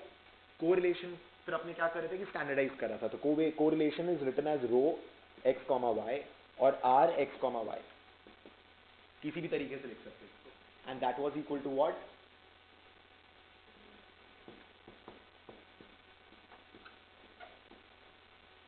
Sigma x sigma y. Covariance में यूनिट्स वाला चीज भी बताया था, स्पीड डिस्टेंस टाइम एग्जांपल लेके, कि यूनिट्स भी कटता है. तो यहाँ पे आपका ऊपर में 2 यूनिट था, नीचे में सिग्मा x सिग्मा y करके you have made it a unit free measure. Correlation always ranges between -1 and 1. -1 मतलब इस तरीके का रिलेशन, +1 मतलब इस तरीके का relation. Positive high positive correlation इस तरीके का वैल्यूज, हाई नेगेटिव कोरिलेशन इस तरीके का values, zero correlation randomly distributed data. And correlation 1 का मतलब ये नहीं है कि अगर x 1 यूनिट बढ़ेगा तो y 1 यूनिट बढ़ेगा. कोरिलेशन 1 का मतलब ये था कि अगर x 1 यूनिट बढ़ेगा तो y same number of units बढ़ेगा every time. It will increase by the same proportion every time. And if correlation reduces then कभी मतलब if x increases by 1 unit, कभी y 3 यूनिट बढ़ता है, कभी 3.5 यूनिट बढ़ता है, कभी 3.25 यूनिट बढ़ता है. एंड कोरिलेशन और भी कम हो जाएगा तो कभी 2 यूनिट, कभी 3 यूनिट, कभी 4 unit. There is more variability. So x is not determining the change in y on a very accurate basis. That is where the problem comes in. बोलो, perfect? We had done this also. उसके बाद covariance का, let's do this sum covariance का, क्योंकि तुम लोग को इसमें भी प्रॉब्लम हो रहा था ना. covariance का एक क्वेश्चन करते हैं, उसमें बोल रहा है, डेटा दे रहा है, assume that the economy can be in 3 possible states next year. You don't have to write the question, I'll give you the table, I'll give you the data and you will do the question. तो अपने को economy का 3 possible state दे रहा है, boom, normal और economic growth. Expert source has calculated probabilities, calculate करके दिया है तीनों इकोनॉमीज का. एंड उसके बाद में the returns under each of the economic states जो है, मतलब क्या क्या रिटर्न, जैसे अगर economy is good then what will be the returns, अगर economy is poor then what will be the return. तो उसके हिसाब से we have got a table calculated. ठीक है, I will give you the table, it be your job to try to calculate the covariance वाला part. Covariance का calculation अपने लोग को पोर्टफोलियो का चैप्टर में लगेगा इन बुक 1. ठीक है,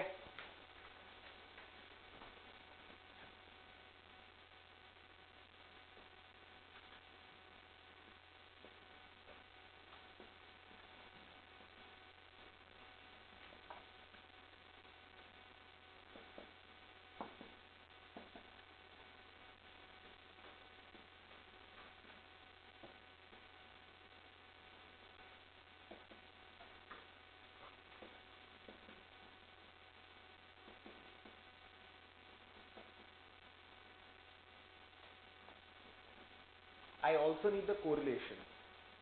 So calculate the correlation. That's the question. तो तुम लोगों को covariance calculate करना ही पड़ेगा.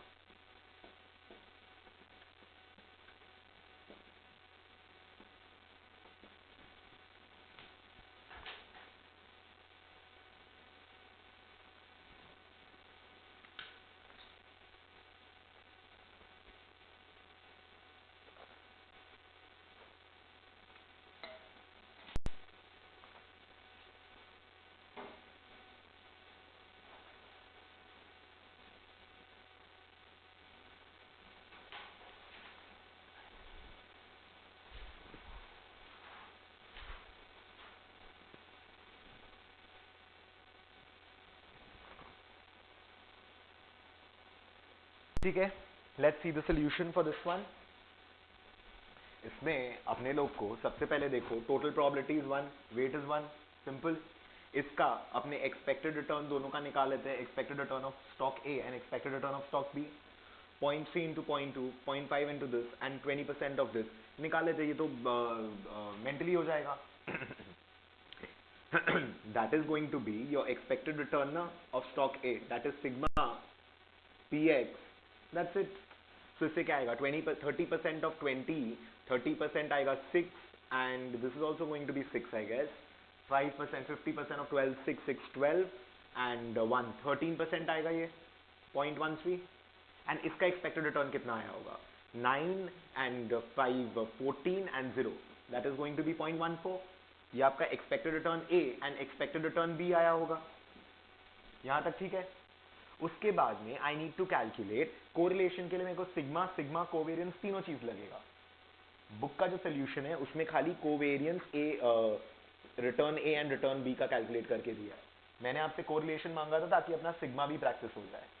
ठीक है, लेट्स से सिंस मेरे को कोवेरियंस भी निकालना है एंड वो क्या बोलते हैं स्टैंडर्ड डिविएशन भी निकालना है, let me make a column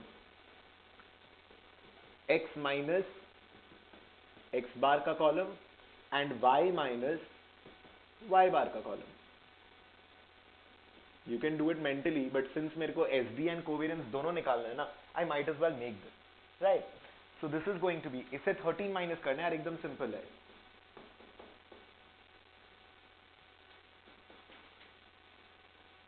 correct.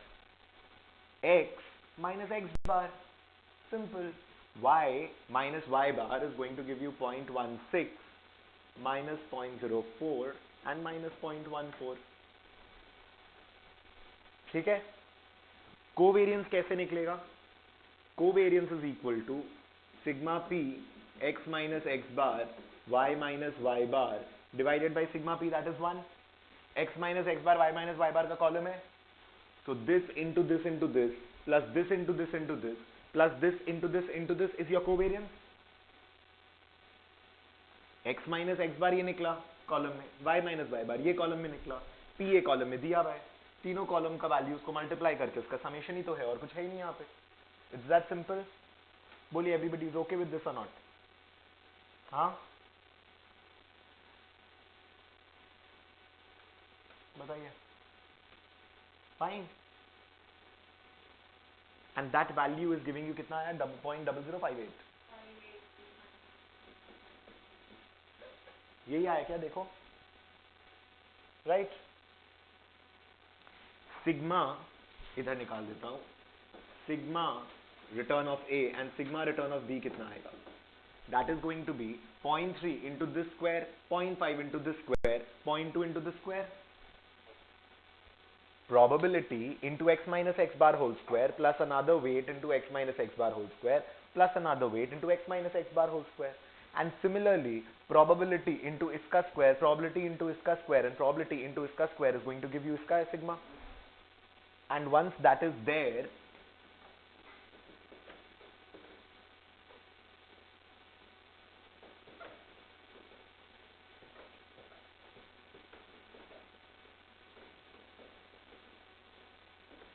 that's the answer. किसको, अच्छा हाँ रूट ओवर करेंगे, सॉरी माय मिस्टेक. आंसर बताइएगा इसका तीनों का, इसका individual answer also let me know.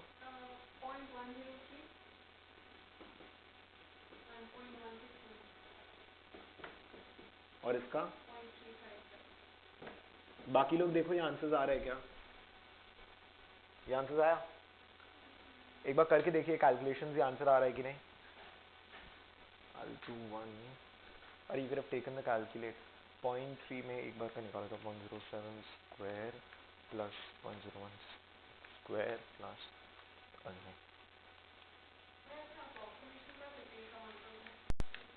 4 decimal places रखे रखे. So say for example she's asking about the approximation कि कितने decimal places में अपना आंसर होना चाहिए. When you're talking about a $1 million या $1,000 का sum, तो 1000.13.15 is enough. तब 4 decimal में जाने का जरूरत नहीं है. But when you talk about 9.56% and you write it as a 0.0956, उसमें तो 4 decimal minimum रखना पड़ेगा ना. उसमें 2 decimal में round off करने से नहीं होगा. तो स्क्रीन पे अपना 6 decimal रखिए, कैलकुलेशन में 4 decimal works. So depending on what it is. So I'll just check. So 0.07 square into 0.3 plus bracket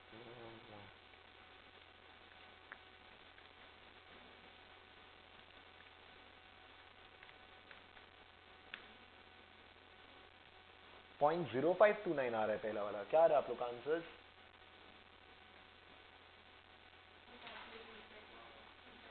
एक बार चेक करो. एक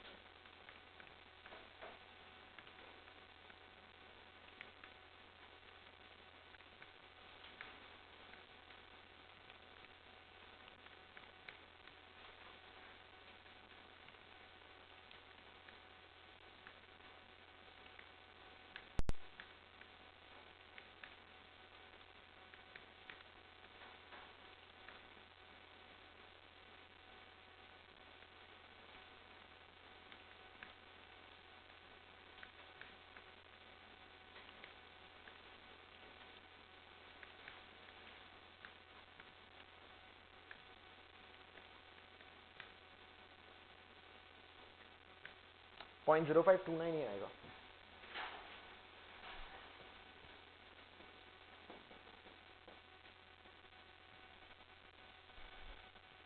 provided you give me these. नहीं, ये तो करेक्ट ही होगा. एंड दूसरे वाले का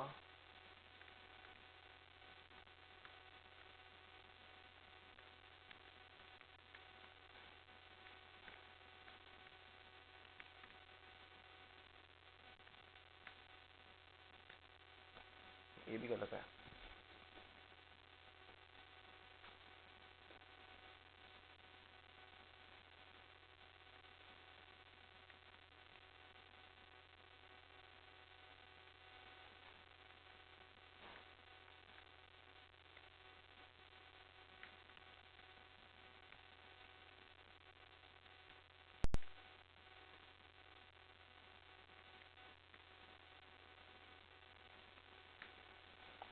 कुछ तो गड़बड़ हो रहा है आंसर्स में. देखिए ना आंसर्स आप लोग का क्या आया है.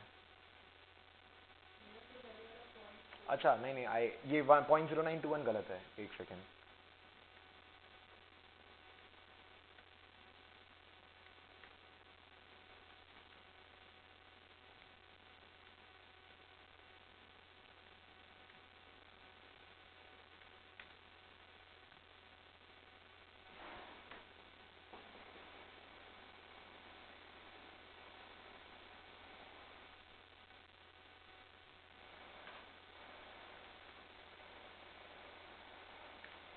.9846.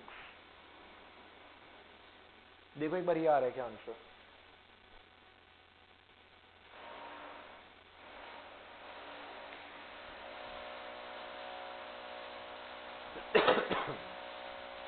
Just check if these are the answers. नहीं तो घर पे चेक करिएगा. I think let's move forward. ठीक है, लेट्स मूव फॉरवर्ड. उसके बाद में कोरिलेशन एंड कोवेरियंस का भाई फॉर्मूला वगैरह दिया हुआ है विच वी ऑलरेडी डिस्कस्ड. उसके बाद में properties of correlation has been given. Correlation measures the linear relationship between two variables. Obvious सा बात है. आज से for example if this is the relation between two variables, correlation इसको मेजर नहीं कर पाएगा.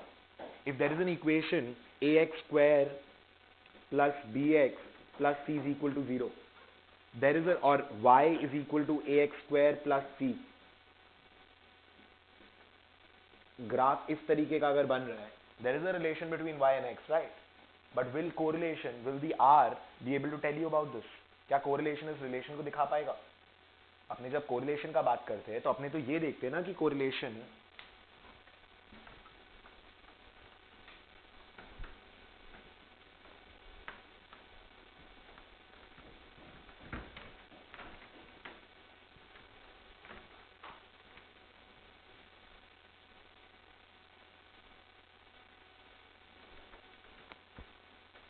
when I'm talking about correlation, आप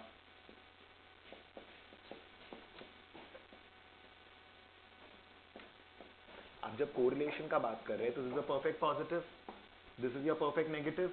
अपने तो लीनियर रिलेशनशिप का बात कर रहे हैं, राइट? अगर आपका equation a x square, again I am doing the same mistake, y is equal to a x square plus c, इस तरीके का equation, that is going to be the shape for this kind of a curve. Don't you see there is a relation between y and x? But जो relation है वो linear नहीं होके quadratic है। Correlation इस चीज में दिखाएगा ही नहीं, क्योंकि आप स्ट्रेट लाइन बना सकते हो क्या? नहीं बना सकते।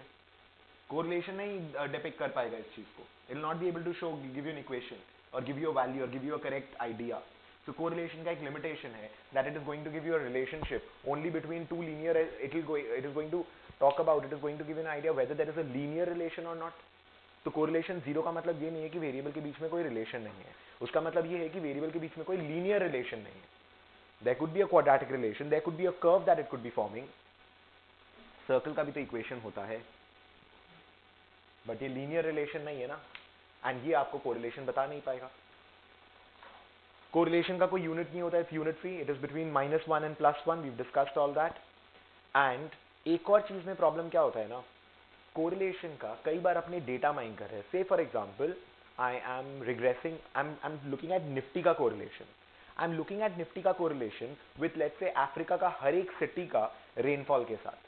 तो निफ्टी एंड अफ्रीका का सिटी XYZ सिटी, उसका कोरिलेशन निकाला, कुछ नहीं आया। निफ्टी का रिटर्न्स एंड अफ्रीका का दूसरा सिटी लिया। अब जब मैं 100 सिटी का वो करूंगा, कोरिलेशन निकालूंगा, इजंट इट पॉसिबल कि गलती से कोई ना कोई का कोरिलेशन 0.8 0.9 निकल जाए?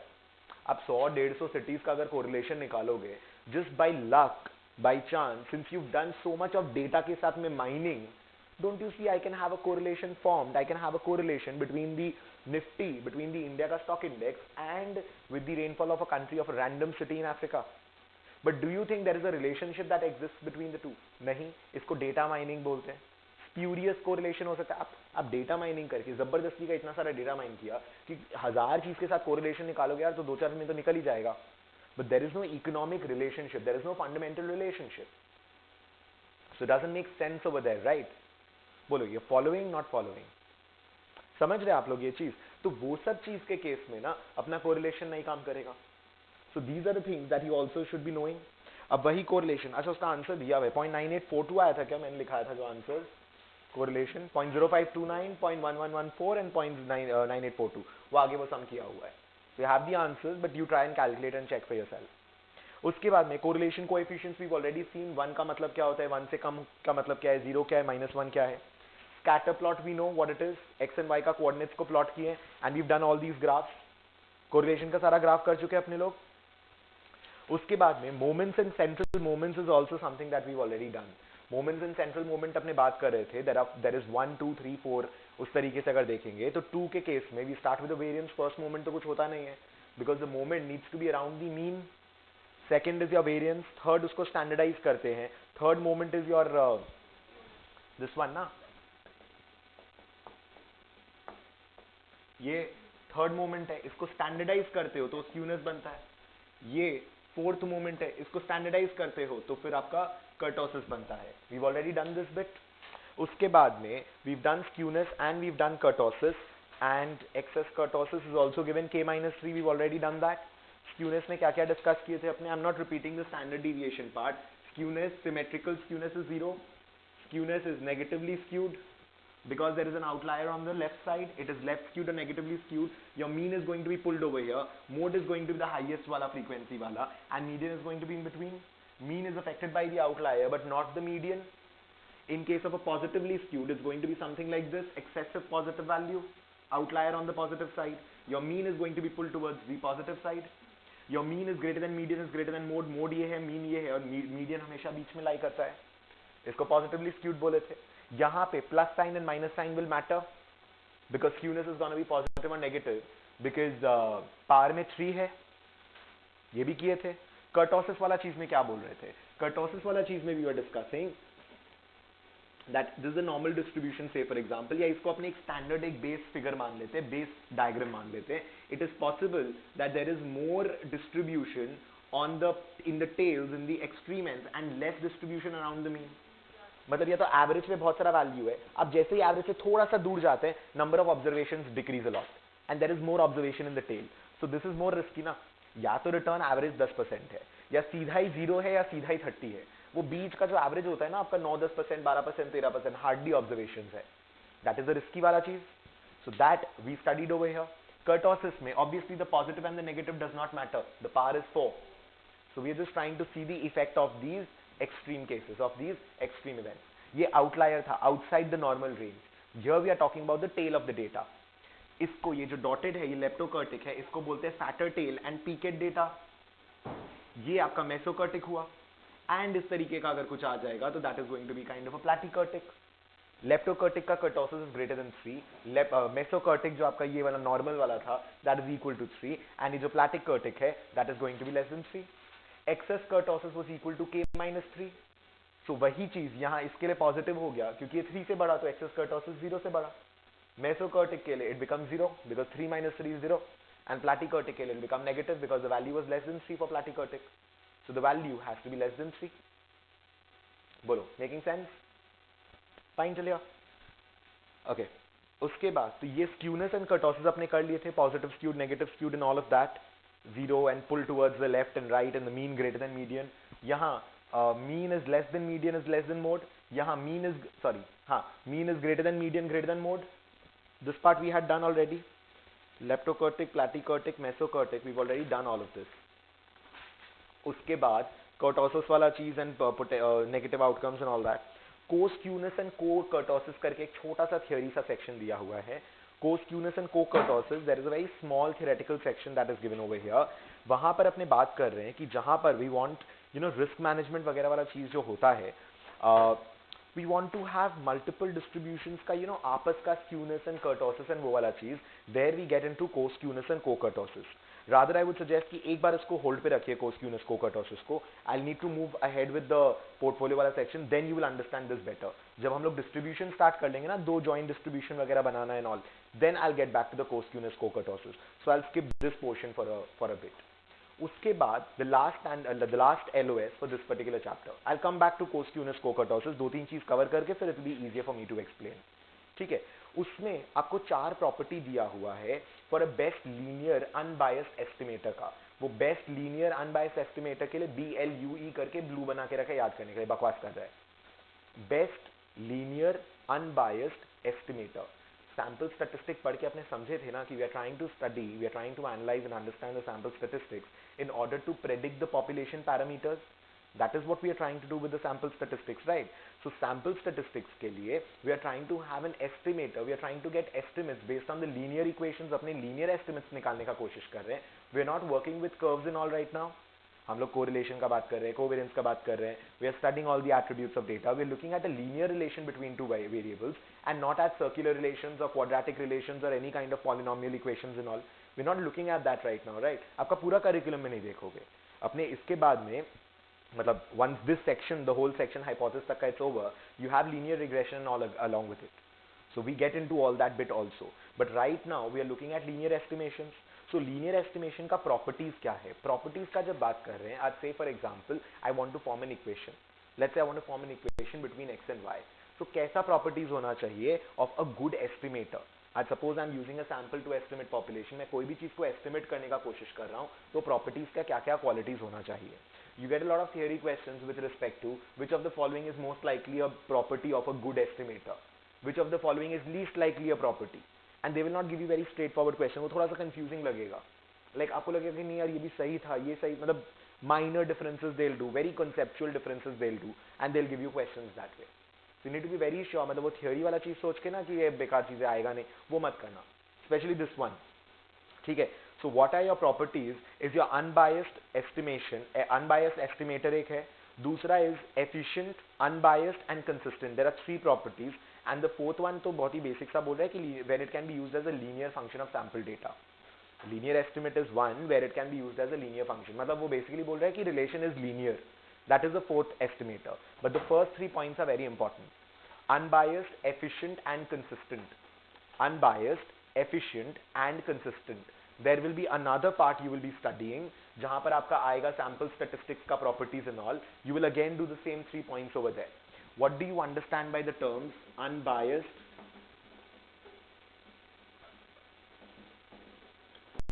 efficient and consistent? Fourth point is very basic, so I'm not going there. एक लाइन लिखा हुआ है कि लीनियर एस्टिमेटर है तो लीनियर एक फंक्शन बनना चाहिए सैंपल डेटा के साथ. मतलब there is a linear relationship that exists और that can be worked upon. But what do you understand by unbiased, efficient and consistent? Unbiased का मतलब ये हुआ कि अगर से फॉर एग्जांपल अगर अनबायस्ड है आपका estimator, so your expected value of the sample don't you think should be equal to the population, this thing population का पैरामीटर. एक सेकेंड, एक और चीज.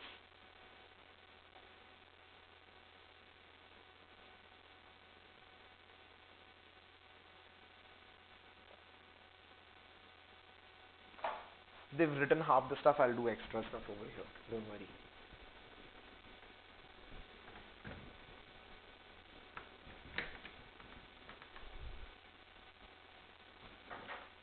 Unbiased पहला वाला का बात करते हैं. अगर से फॉर एग्जांपल अपने पास 5000 कंपनीज है, उन सब में से उन सब का बहुत सारा वैल्यूज है. आपने 50 कंपनी का एक सैंपल लिया और उसका एक्स बार कैलकुलेट किया, ठीक है. उसके बाद आप एक और नया सैंपल लेते हो और उसमें से आप उसका वापस एक्स बार कैलकुलेट करते हो. So you're calculating the sample averages again and again, again and again. अगर आपका जो सैंपल है वो अनबायस्ड हुआ तो डोंट यू थिंक कभी तुम एक्स बार ये प्रेडिक्ट करता है, कभी तुम एक्स बार ये प्रेडिक्ट करता है, कभी आप बोलते हैं एक्स बार ये है, बट डोंट यू थिंक इन सबका averages should give you mu if you have been taking the samples on an unbiased manner. 5000 company है, रैंडमली 50 कंपनी उठाया, उसका एवरेज निकाला. उसके बाद में रैंडमली वापस 50 कंपनी उठाया और उसका एवरेज निकाला. बार बार एवरेज निकाल रहे हो. Obviously the average is not equal to mu, but don't you think that your averages का average should be equal to mu. The more the number of sample averages you calculate, अगर आपने unbiased तरीके से उठाया है, randomly उठाया है, if your estimator is unbiased, don't you think your expected value of x bar should be equal to mu if you have been taking the samples on a very unbiased manner? Don't you think that आपका x bar का जो expected value है that should be equal to mu, right? होना चाहिए ना. okay, next let's say for example second वाला point. so ये unbiased estimator का quality हुआ. एक एस्टिमेटर इज अनबायस्ड अगर उसका सैंपल का जो एक्सपेक्टेड वैल्यू है that is going to give you something like a mu, something like this average, population average, ठीक है. सेकंड वाला अपनी बात करें एफिशिएंट का. This is going to be little complicated. Central tendency, central limit theorem आएगा. Okay, आप अभी एक्स बार कैलकुलेट किए तो यहां आया, ठीक है. They've discussed sampling distribution also over here. I'll have to do that also.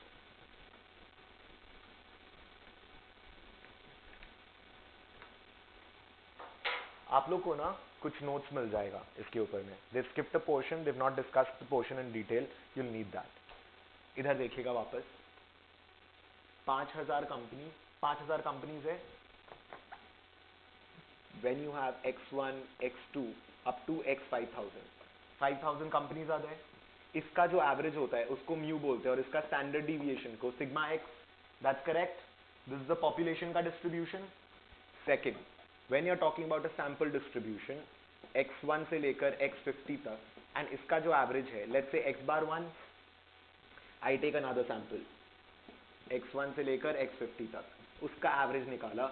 x बार 2, इसका जो स्टैंडर्ड डिविएशन है sx1, इसका standard deviation sx2.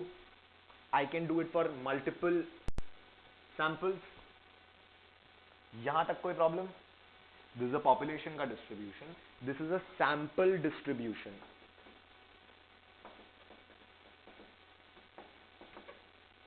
Correct?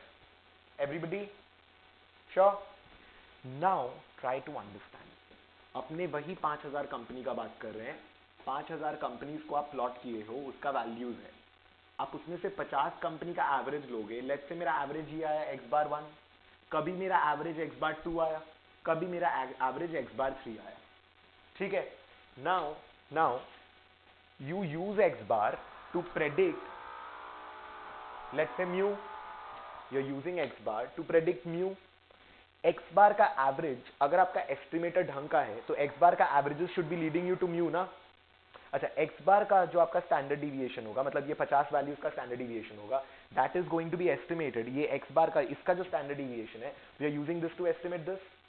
And इसको अनबायस्ड बनाने के लिए इसका डिनोमिनेटर में n-1 कर रहे थे अपने, बिकॉज इसका जो स्टैंडर्ड डिविएशन आ रहा था, वी वर एक्सपेक्टिंग कि यार छोटा वैल्यू लोगे, छोटा नंबर ऑफ वैल्यूज लोगे, तो उसका standard deviation is going to be relatively lower. In order to make it an unbiased estimator of this one, इसका denominator में we put an n-1. That part is clear? Okay.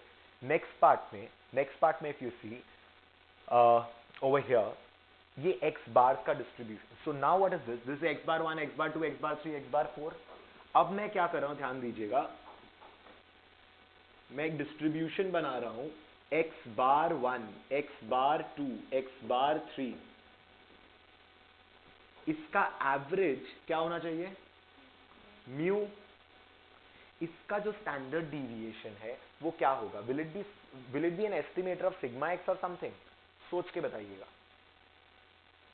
X bar का standard deviation, ये तो देखो population के कितना closely घुसा हुआ है. इसका स्टैंडर्ड डिविएशन थोड़ी सिग्मा एक्स या एस एक्स होगा. इसका standard deviation is equal to standard deviation of, अच्छा ये जो डिस्ट्रीब्यूशन है ना, इसको सैंपलिंग डिस्ट्रीब्यूशन बोलते हैं. The distribution of sample means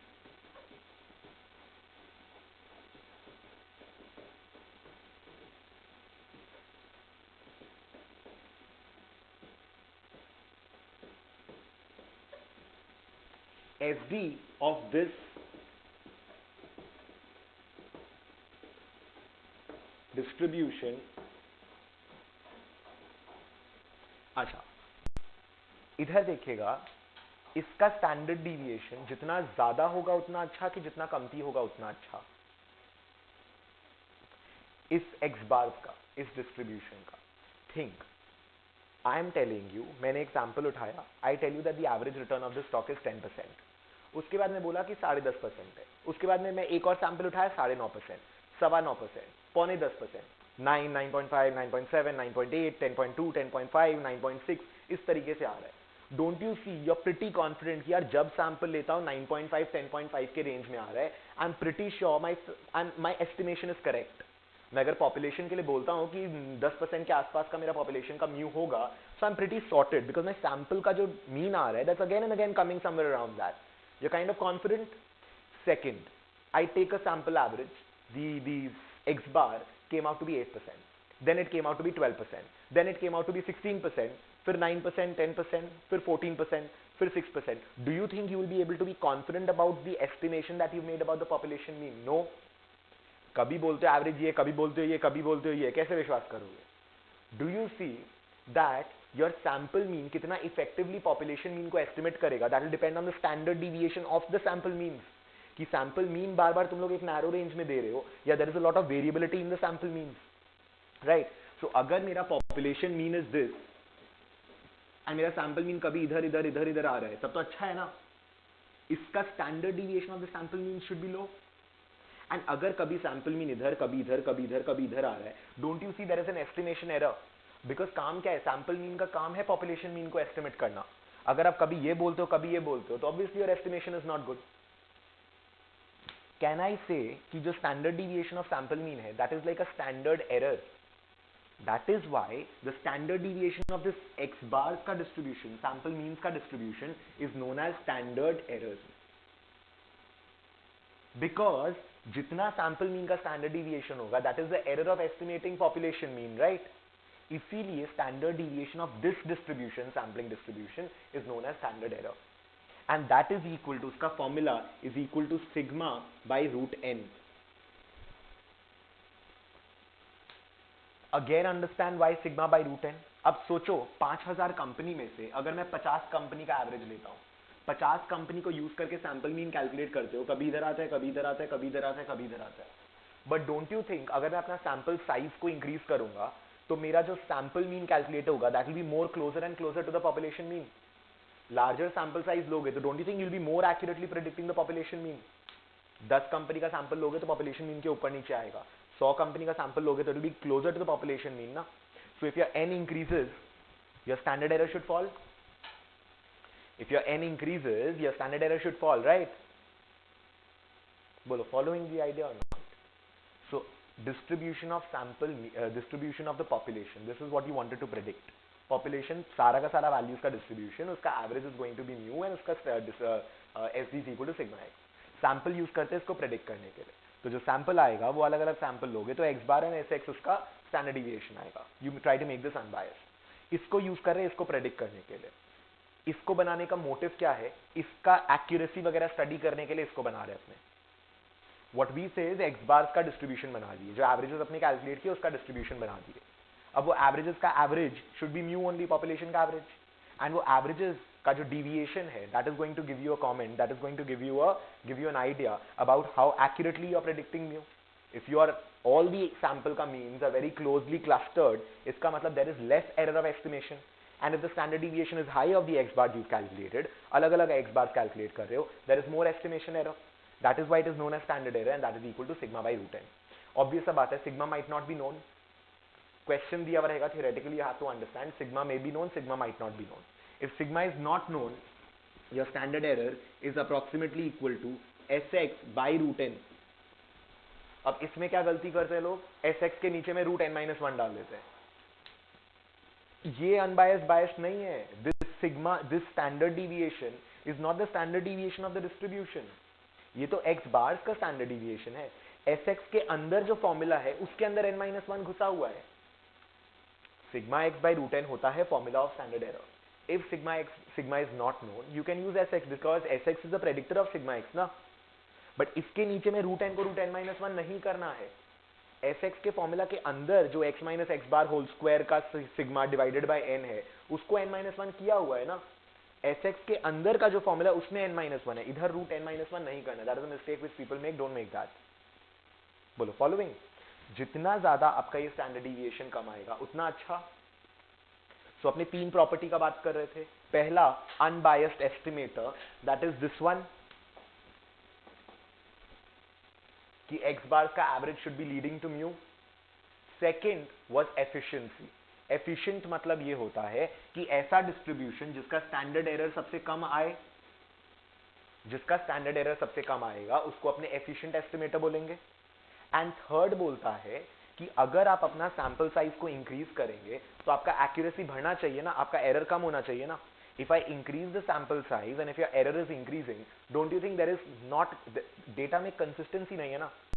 देखो अगर more and more data add करोगे तो आप जो statement दिए हो या आप जो prediction की हो, whatever you've analyzed, whatever results you're trying to make, don't you think that should become more and more credible। मतलब आज आपने 10 चीज को यूज, 10 डेटा सैंपल को यूज करके, 5 साल का डेटा यूज करके आपने कोई एनालिसिस किया। अगर मैं उसमें और 4 साल का डेटा ऐड करूंगा तो don't you think your analysis should get even more concrete. मतलब आपका proof, your error should fall ना if I add more and more data, if your analysis was being done properly. So if your data is consistent, in that case अगर आपका consistency is there in your estimator, so if you increase the size of n, if you increase the sample size, your standard deviation, your standard error should fall, your accuracy should increase. That is consistency. Unbiased, efficiency, consistency. Unbiased मतलब क्या हुआ कि आपका जो sample का averages है that will lead to you to your population का average. Efficiency क्या हुआ, एफिशिएंसी बोलता है उस तरह का अपने सैंपल, अपने एस्टिमेटर वैसा यूज करे जिसका स्टैंडर्ड एरर सबसे कम है। So our data, our estimator is efficient. And consistency क्या हुआ कि अगर मैं और n को इंक्रीज करूंगा, सैंपल साइजेस को बढ़ाऊंगा तो it will reduce my error rather than increase it. That should be there if your data is consistent, if your estimator is consistent. वरना आज ये डेटा के लिए ये बोलते हो, परसों दूसरा डेटा ऐड किया तो दूसरा चीज बोल रहे हो। कंसिस्टेंसी मतलब यही हुआ ना, that with the given data what you are predicting, with more and more data that prediction will get even more accurate, और that same prediction, that same estimator gets even stronger. That is consistency. And the last point वो जो linear वाला था वो था ये आपका ठीक है, this chapter we completed excepting the को स्क्यूनेस एंड द को kurtosis part, which I will get back to later. ठीक है.